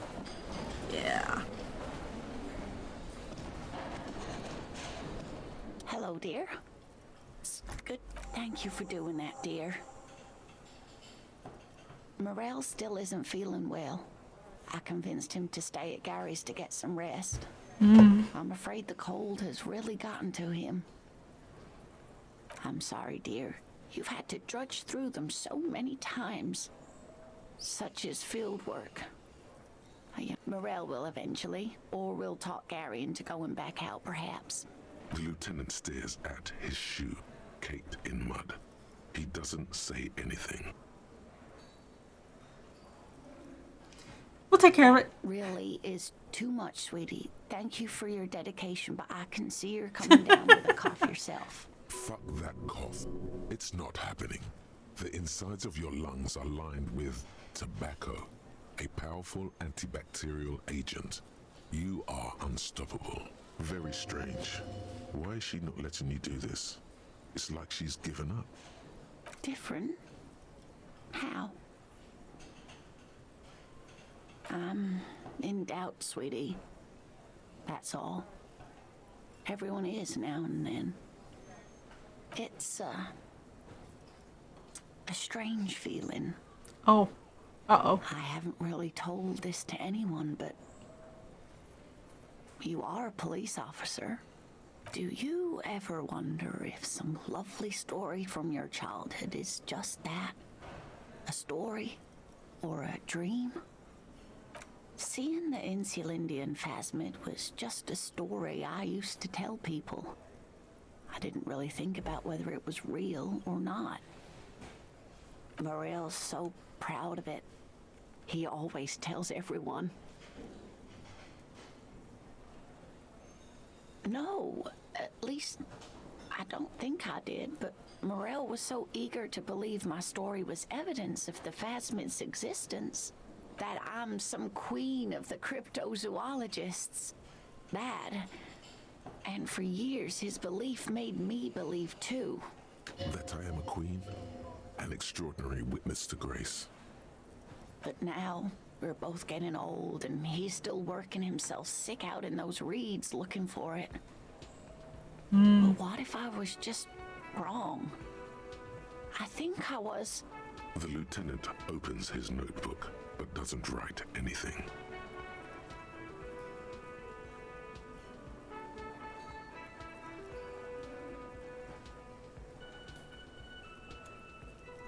Okay, wait.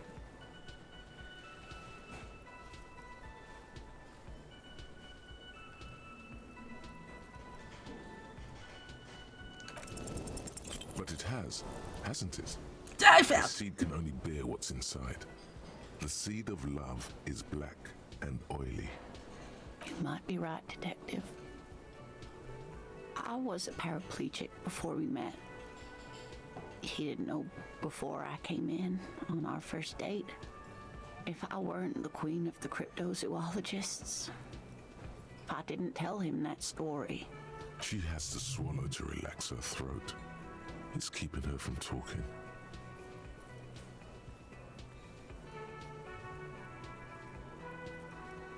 Maybe, but then why do I not dare tell him?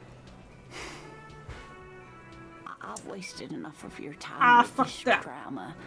I really must stop talking about it lest I start crying and waste more of your time. What you have to know is the Insulindian phasmid probably does not exist. Let us fools chase our ghosts. There are a million better things to do with your life. A true believer. Sometimes I still see it too. The real memory of it, how it was there. Not the memory of the memory, but it's so hard to tell the two apart. Either way, I should go. Poor Morel is running a fever, and I need to get him home to Jamrock before we overstay our welcome with Gary. Oh no, thank you, but I can get there on my own. This old thing is gas-powered. And then a taxi home. It's not so bad.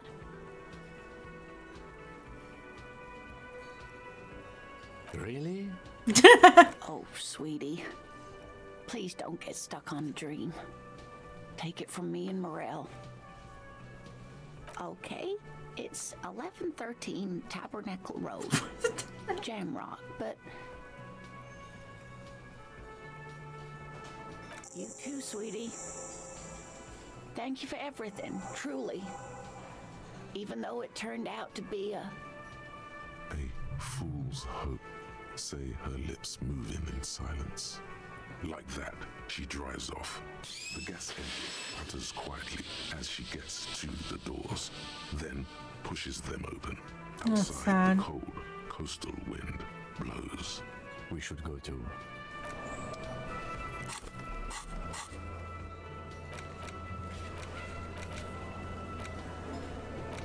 Alright, we're gonna do karaoke. We need to up our drama.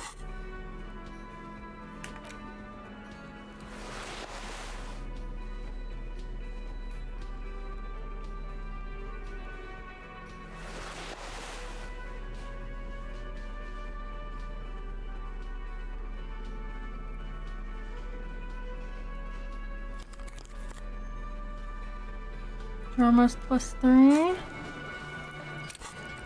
Let me do quick save because I don't know what's gonna happen. Alright. The stage is all set up for your performance. You feel a little dizzy, a little unsteady suddenly. So, are you ready for your thing now? Let me know when I should turn on the karaoke carousel. Immediately, a loud feedback noise startles the room. You feel like an amateur. How are you supposed to hold the mic? Should you just sing into it?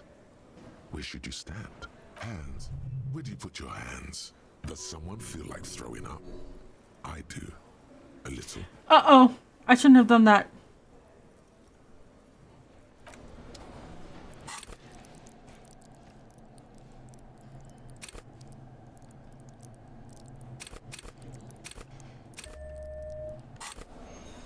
The stage, you feel... So, are you ready for your thing now? Let me know when I should turn on the karaoke carousel. The bar, yours. Just make sure you move, okay? Don't be stiff. I can see that. Okay. Okay, if we fail it, what will we do? I want to succeed at this one. The air is thick with anticipation. Someone dims the lights as the music starts. A lump's in your throat suddenly. Well, I guess we can just see failure.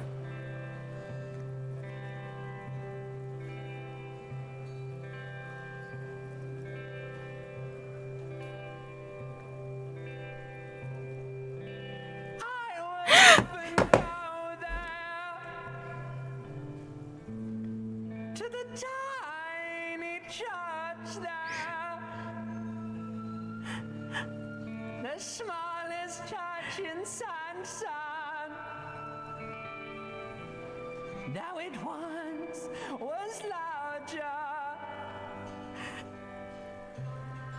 How the real may rest there. The high pitch. Down through the mist there, towards the Seven Sisters, towards those pale cliffs there.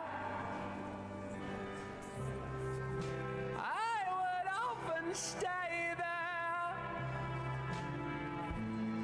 in the tiny yard there. I have been so glad here, looking forward to the past year. But now you're all alone. None of this matters. Oh my god.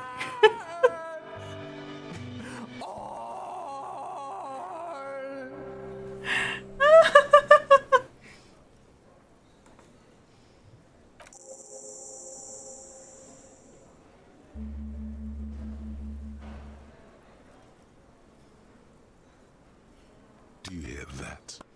It's the most pathetic applause in the world, Harry. Made of pity. No one liked you. Your words echo in the karaoke mic. People talk in the distance. A couple tries not to look at you. Quit yelling into the mic! You hear, or think you hear, uncomfortable shifting around. A bit of laughter maybe. No one's saying anything. Let me out. I'm gonna unplug the mic now, okay? That's it, I'm unplugging it. That's it. You're unpowered. Let's go, officer. These people wouldn't know a good performance if it beat them in the ass. Detective Dubois, it was downright tragic. Oh no! Now, let's go. I mean it, he thinks. Okay, wait. I fucked up.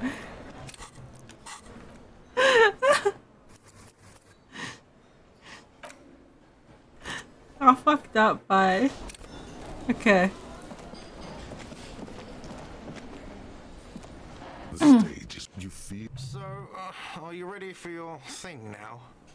Let me know when I should turn. The bar is yours. Just make sure you move, okay? Don't be stiff.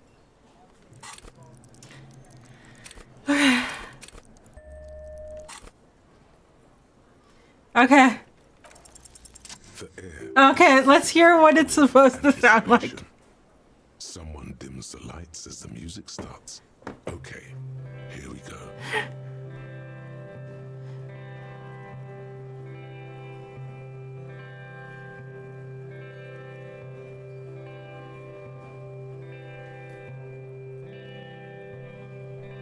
I would often go there to the tiny church there. Oh, wow, that's different. The smallest church in San. Though it once was larger. How the realm may rest there. Down through the mist there. Toward the Seven Sisters. Toward those pale cliffs there. I would often stay there. I somehow like the bad one better. In a tiny yard there. I have been so glad here. Looking forward to the past here. But now, you are all alone. None of this matters. No, none of this matters at all.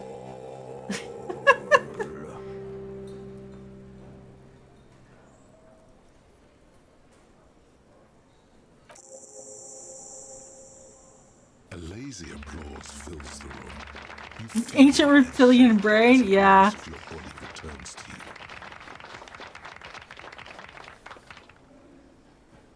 He's so fiery.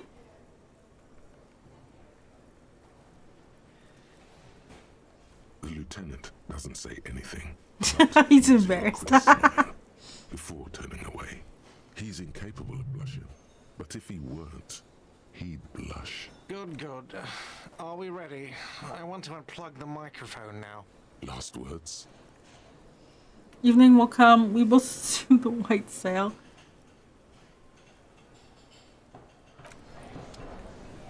There we go. What do you think of that? Yes.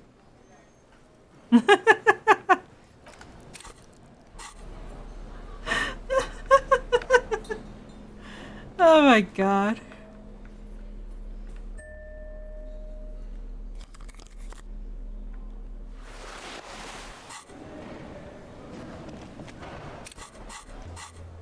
Well, we completed that one.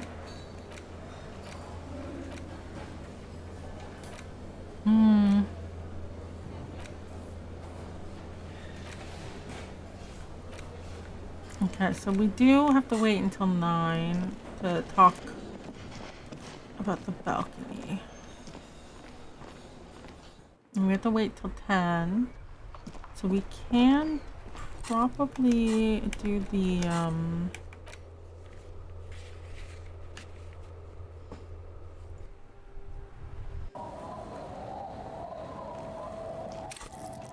what was it? Ask the girl in the fishing village. That's something about armored gloves.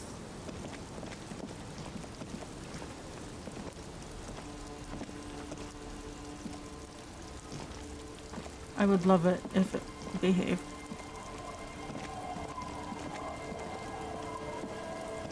The scruffy-haired little kicks a stone while the other watches him do it.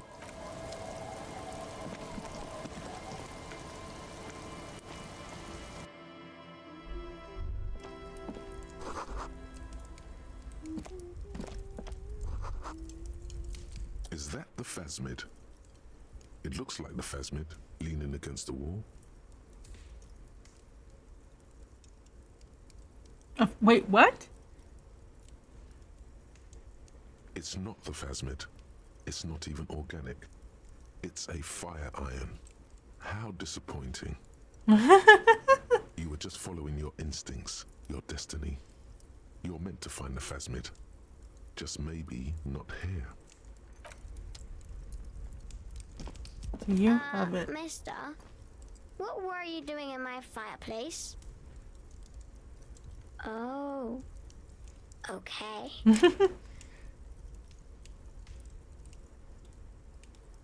Oh. I had gloves. Very big ones. Heavy, too. Where did you get these gloves? Found them when Lemmy and I were playing hide and seek. In an empty house. Where no one lives. I think someone hid them there. She doesn't want you to think she stole them. I hid them. The twins were gonna take them. They're stupid. We're going to need those gloves. It's for important police business. Oh. They're in my sandcastle. Behind our house. Under the sand. You can break the castle. It's not very good. Nice. Yes, I am. Little Lily. You know my mom? Not really, but I'd like to. No. That's nice. My mom is great. She's never angry or anything. Yes. They don't want to play with me. They're older and play outside. They look the same. Sometimes I can't tell them apart. They look identical. It's a grouse. You might be able to get on Gart's good side if you make up for the skewer you broke. I don't know.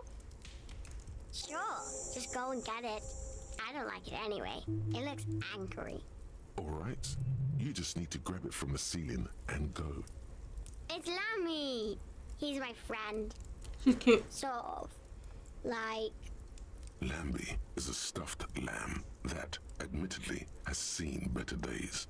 One of the eye buttons is missing, and the fur is tattered in several parts. Lammy usually doesn't like strangers. But you're also fuzzy, like Lammy.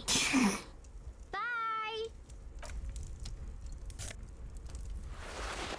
Alright, I guess we could go back to him after. Sandcastle.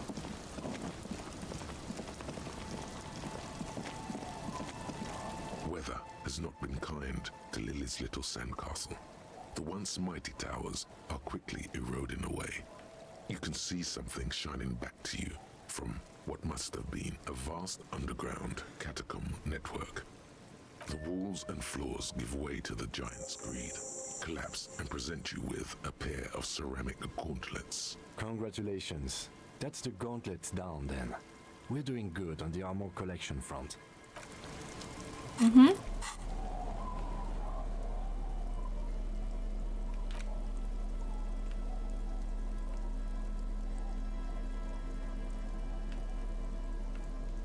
There we go.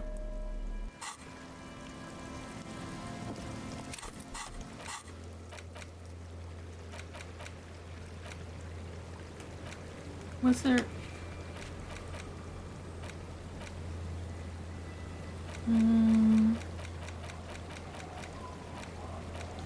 There was a lot of things that we finished. Forfeited, yeah. I did that by accident.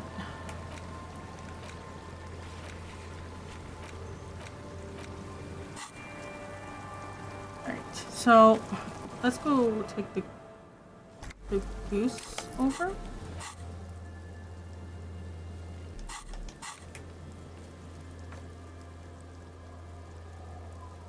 Oh, you have to be in the...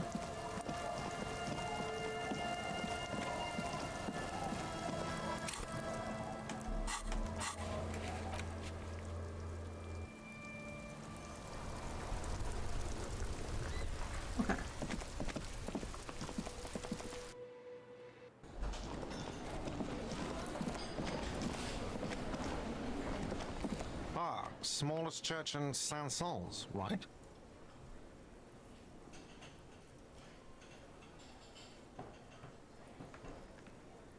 I told you I'd run. It was all right. Subdued.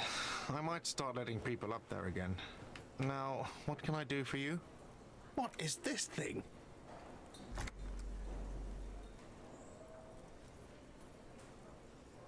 Okay. Okay, well, this is actually a nice bird. A competent piece of taxidermy. I can fix it to the plaque and have a new bird in the establishment, I guess.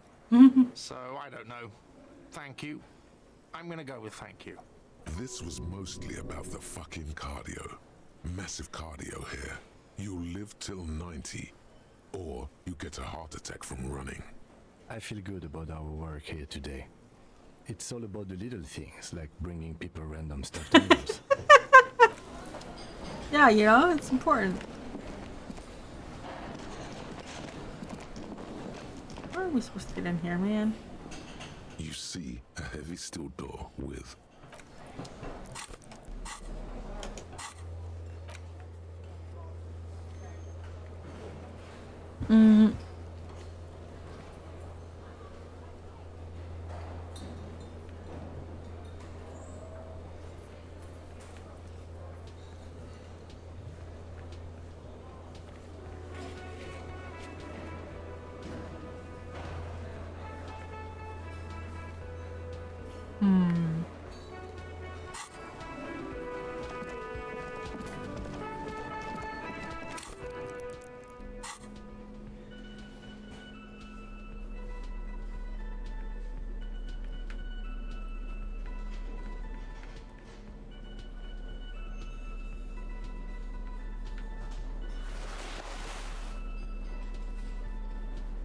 Yep.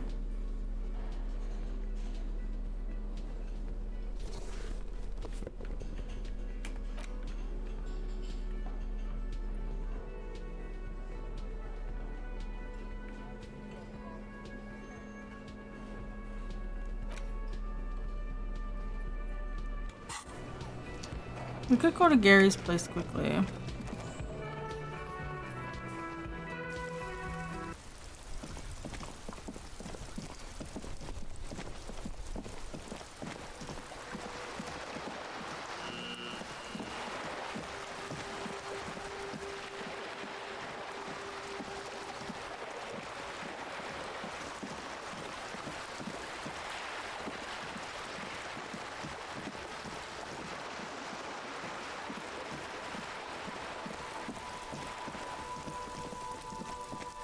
just an ordinary wall. Nothing to see here. Yeah, why? Why must we stop to look at this wall every time we pass by? We have business to attend to.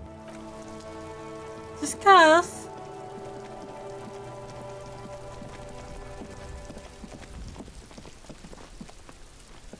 The door is closed again. Nothing to do here anymore. You hear someone inside, walking from room to room. Whoever lives here must be back home.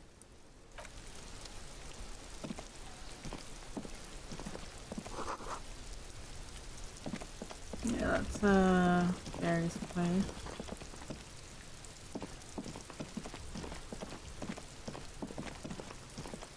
We could go to the church. I just don't know if I want to engage with that yet.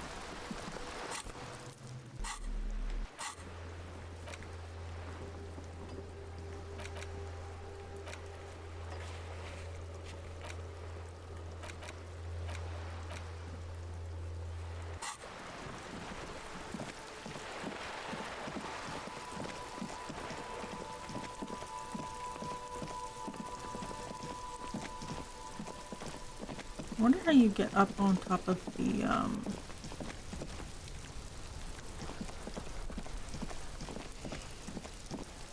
whirling in rags, because there's someone up there, right? But theoretically, you can get up there, unless it's from the secret path that I don't have access to yet.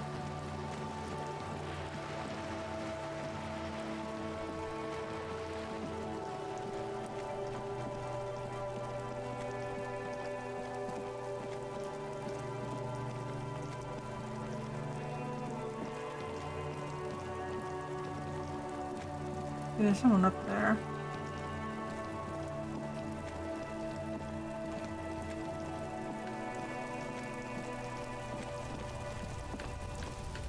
Maybe we should talk to Everett. Is there anything even to say to him? I don't know.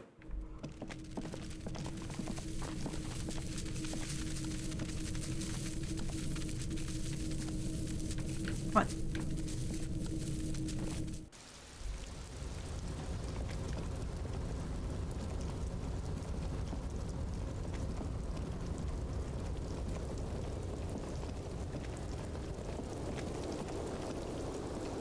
Yeah, you can't get up. So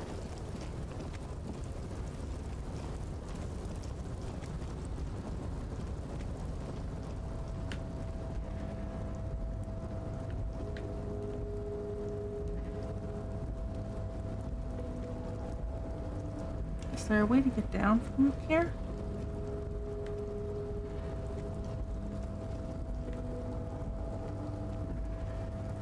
Guess not.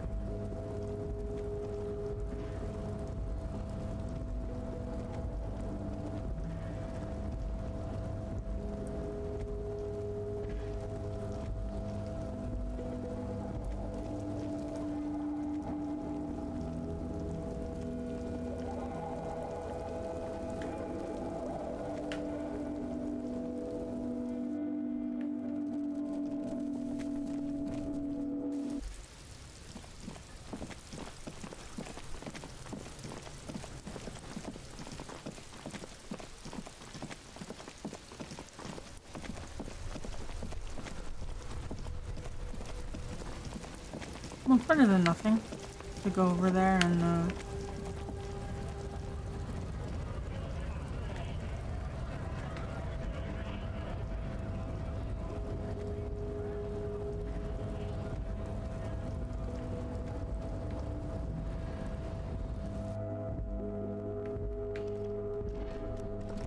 The file cabinet stands steady as ever. Remember, Leo, Everart's shoes, special whirling borscht, water Everart's plants. All items on the list, the drawer.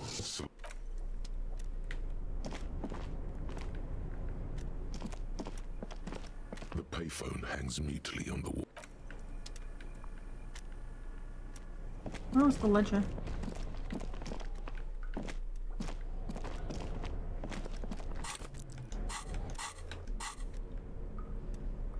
It's the ledger you found in the trash. A cabbage of papers hanging from the board, with the permeables drawer inside. It's barely held together by a clip, then made complete by... Just relax. The two sides of the board are slightly misaligned, like a drawer that's come off the slides. All you need to do is bend the plastic on your knee, slowly. The slides snap back into place. It should be possible to just, you know, without resistance or sound, the two panels move against each other. The compartment is now open.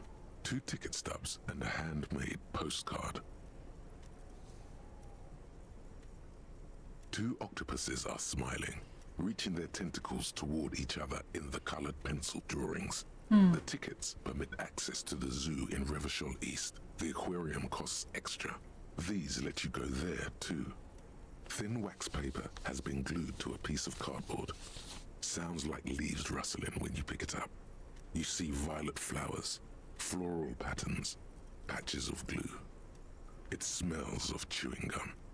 Apricot flavored, exactly like the gum wrapper you found. The same brand of chewing gum. Familiar handwriting lines the inside of the card. Looped, round letters in a woman's hand. A young woman in her 20s. There is care, effort, and a smile, you think. Although that is not something you can read from someone's handwriting. Harry, it begins. You're already reading. I wanted to write you a letter so you can read it when you wake up. Maybe it will make you happy. Uh-oh. Throw it away, please. Keep reading. Your hand shakes, holding the card. Every morning when I step out and you're asleep behind me, it says, I find a little piece of sadness in me. I carry it in my chest. How does that make you happy? Voyager Road. Every step I take, it grows. By the time I reach the fuel station, it has filled me entirely. I step onto the light rail and look back. Sparks fall from the bow collector. I know it will be like this until late afternoon, when I get off the 42 and walk back to you. You. Every step I take will get lighter. It almost makes me run. Sometimes I do. I can't believe I met you. I can't believe the happiness I feel with you. You have a vast, vast soul, and I will always, always, always come back to it. Kisses, kisses, kisses. You feel the air sucked out of your lungs and the blood sucked out of your head. Everything around you gets dark. Small white dots appear. Psychic damage. You feel the ledger slip from your hand. No. Hold on. To what? There's nothing. Detective, is everything all right?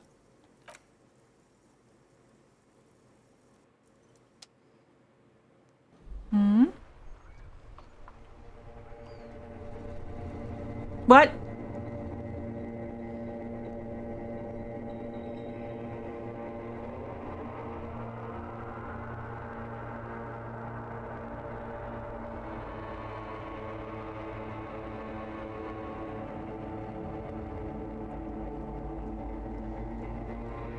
There is nothing. What? Did I just die?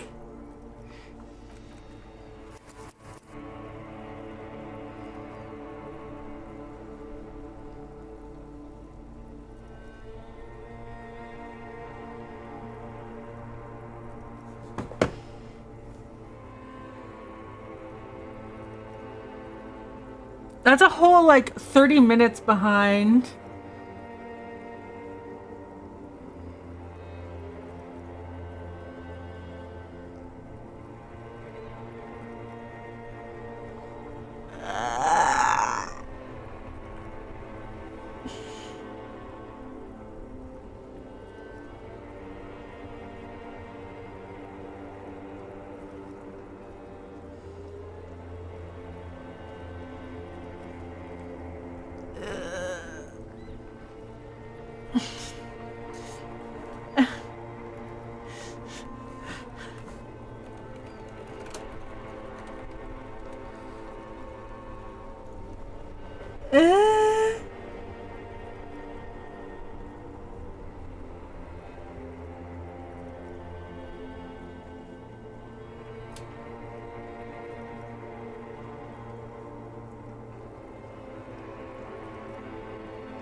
Who's ready to listen to karaoke again?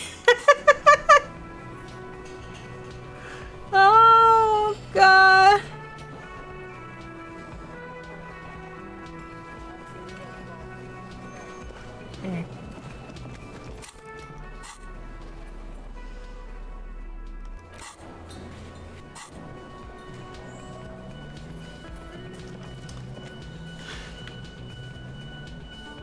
The stage, you feel it? So, are you ready? The bar, just make sure you move, okay? All right, 58% chance. The air Oh, and it passed. Someone dims the lights as the music starts. All right, here you guys go. I'm back. I need to go stand up.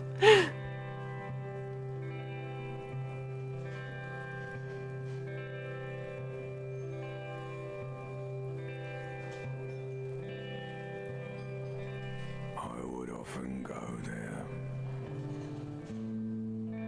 To the tiny church there. The smallest church in San. Though it once was larger. How the realm may rest there. Down through the mist there. Toward the Seven Sisters. Toward those pale cliffs there. I would often stay there. In that tiny yard there. I have been so glad here. Looking forward to the past here. But now, you are all alone. None of this matters. No, none of this matters at all.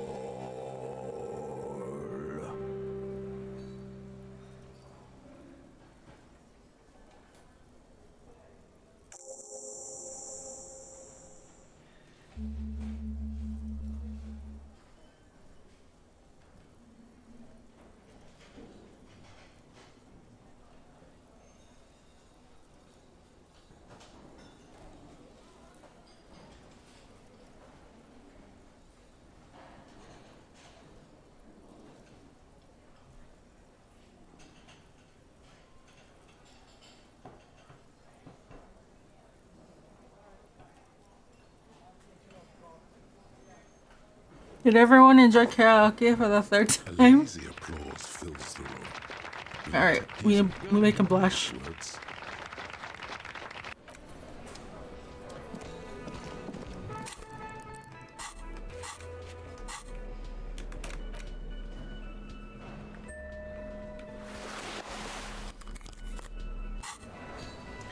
Alright. Let's catch up.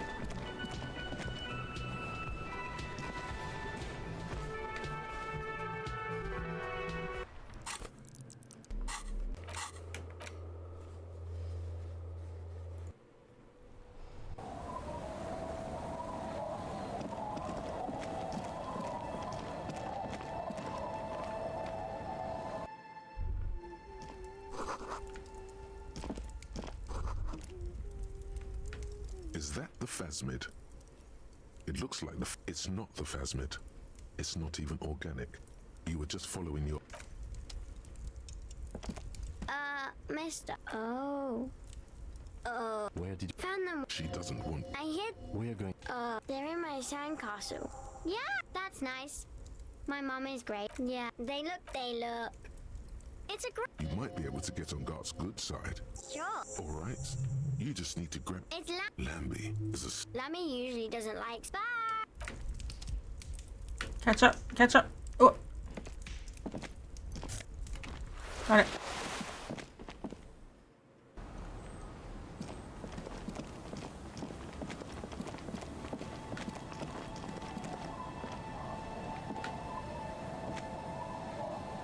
Huh? Weather has not been cut. The walls... Congratulations.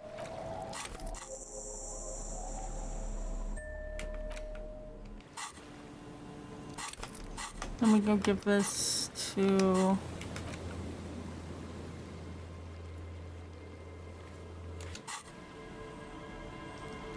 him.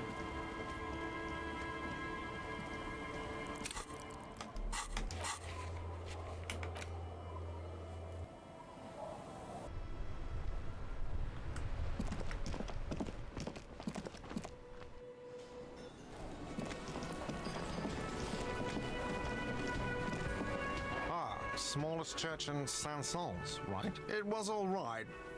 What is this thing?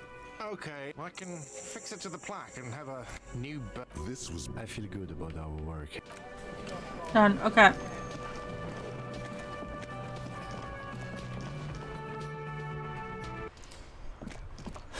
What did we do next? I think it was just exploring. Quick save.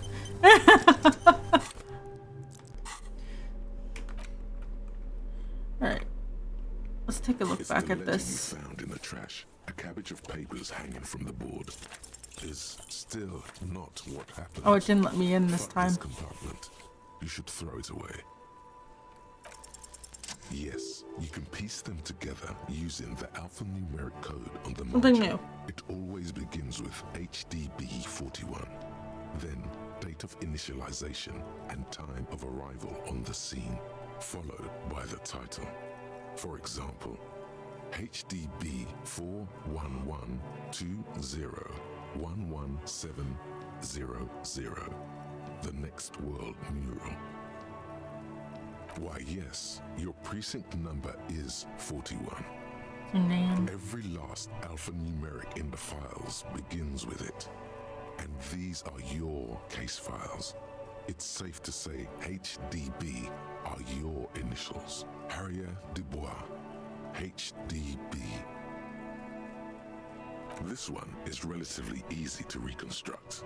Overnight on 1202, a graffito, nay, a mural, appears on an 8-story tenement overlooking central Jamrock. The building is a sparsely inhabited ghost tower, part of a failed real estate development called Grand Couronne. The mural is enormous. 2 silhouettes, a man and a woman, are kissing. The text cut into their form reads, "True love is possible, only in the next world. For new people, it is too late for us. Wreak havoc on the middle class." People call it that thing and that fucking thing. It's visible for miles. In 2 days, the station's complaints desk gets clogged with requests to remove the bummer. You and your partner are assigned to the case. The graffito crew is easy to track down. Only the bell lettrers have the literage of industrial paint to cover the surface. One of the graffito artists is rumored to be rich. They take responsibility for the execution, but not the design. The ideologue of the next world mural, as the crew calls it, remains an unknown. The case files do not show you finding the author of the design. The crew agrees to clean up after themselves. However, your partner, JV, is against the removal, citing public support for conservation. This leads to a debate in Precinct 41, which then spreads to the streets of Jamrock, ending in a rare plebiscite organized by you and the rest of Row 3. The 9,000 people subjected to the mural's message, all of Lakeside, Central Jamrock, and Villalobos, plus half of the eminent domain, participate in the vote. Although the case begins with what appears to be a lot of rambling on the streets as to how juvenile and stupid the mural is, given a choice between 2 options.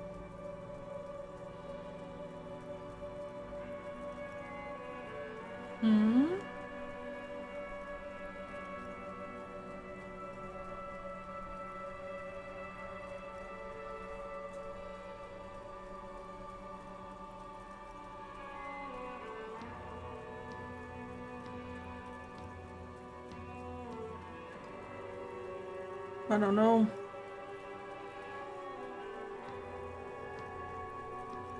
Two silhouettes, a man and a woman, are kissing? True love is possible only in the next world for new people. It's too late for us. Wreak havoc on the middle class. I don't know.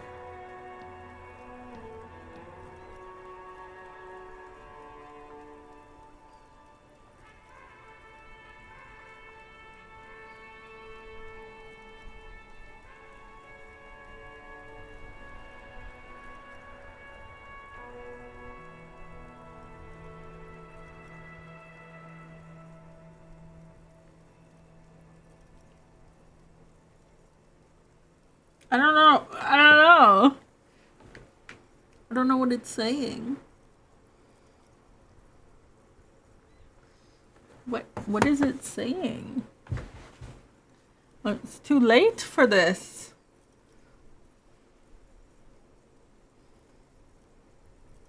The next world mural? What the heck is that?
I don't know. I don't know. We can keep it. I don't know. People are allowed to... whatever. A staggering 78% of voters choose to keep it. Turns out the opposition were a loud minority. And that love truly is possible in the next world for new people. And it is too late for us.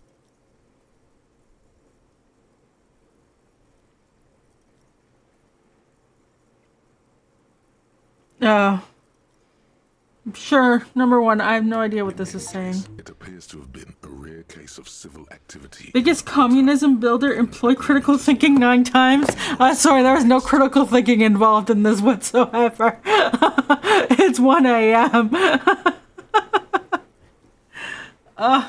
Okay. If all of these are like that, I'm just... Wait. In the meanwhile, a bunch of arson, petty theft, spousal abuse. You don't exactly. It takes about half an hour to piece one together. The square bullet hole murders? Oh my god. Not much has changed in the meanwhile. A bunch of sodden papers still sags from the clipboard. Should we try this again?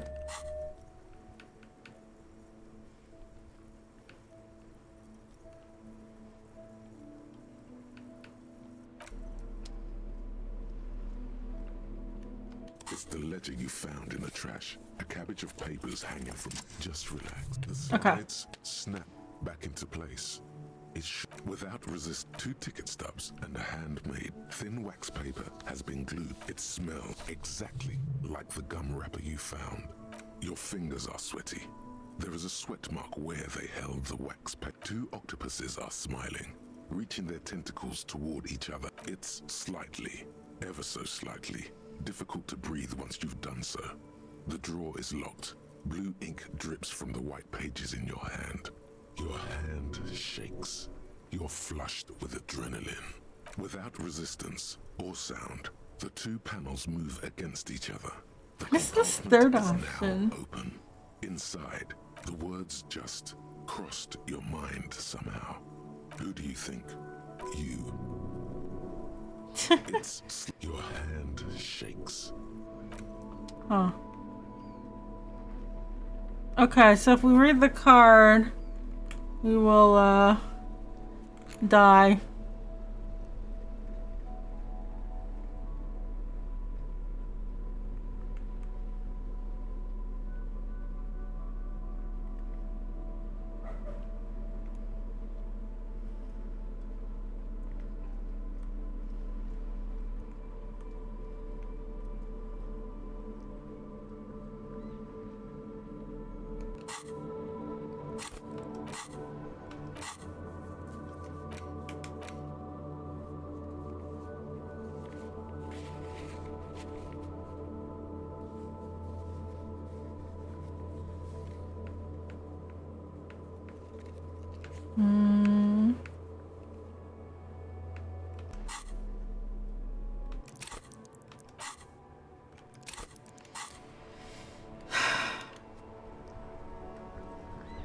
I wanted to get to the part where we can go into the apartment and also get the gun back, but like I'm so tired. I think I'll call here and we will get our gun back next time.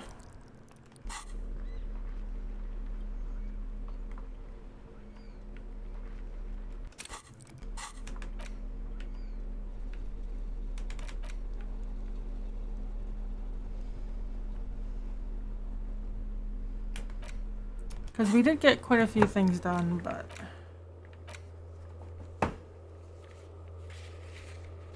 You know. And I died. But yeah, and then we can go explore the church next time too. And do a bunch of other stuff. I think that's gonna be it for today.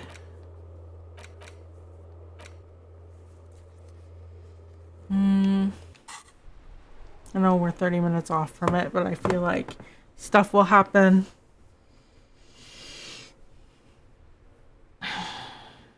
So, I hope everyone enjoyed 3 karaokes. 3 rounds of karaoke. Who's streaming? State is streaming. Anyone in the same category streaming?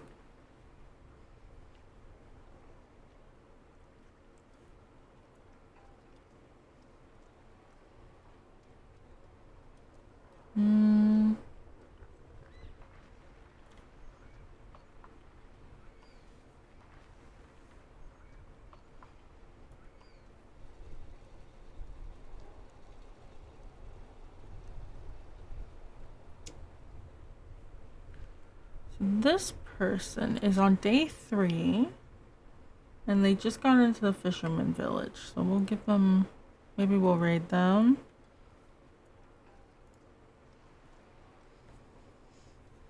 YOLO. Thank you for joining, everyone. I'll see you guys probably Tuesday. I'm probably not gonna stream more this weekend. I have a broken foot, maybe, I don't know. So yeah, good night, goodbye. See you on Tuesday. Have a good rest of your weekend.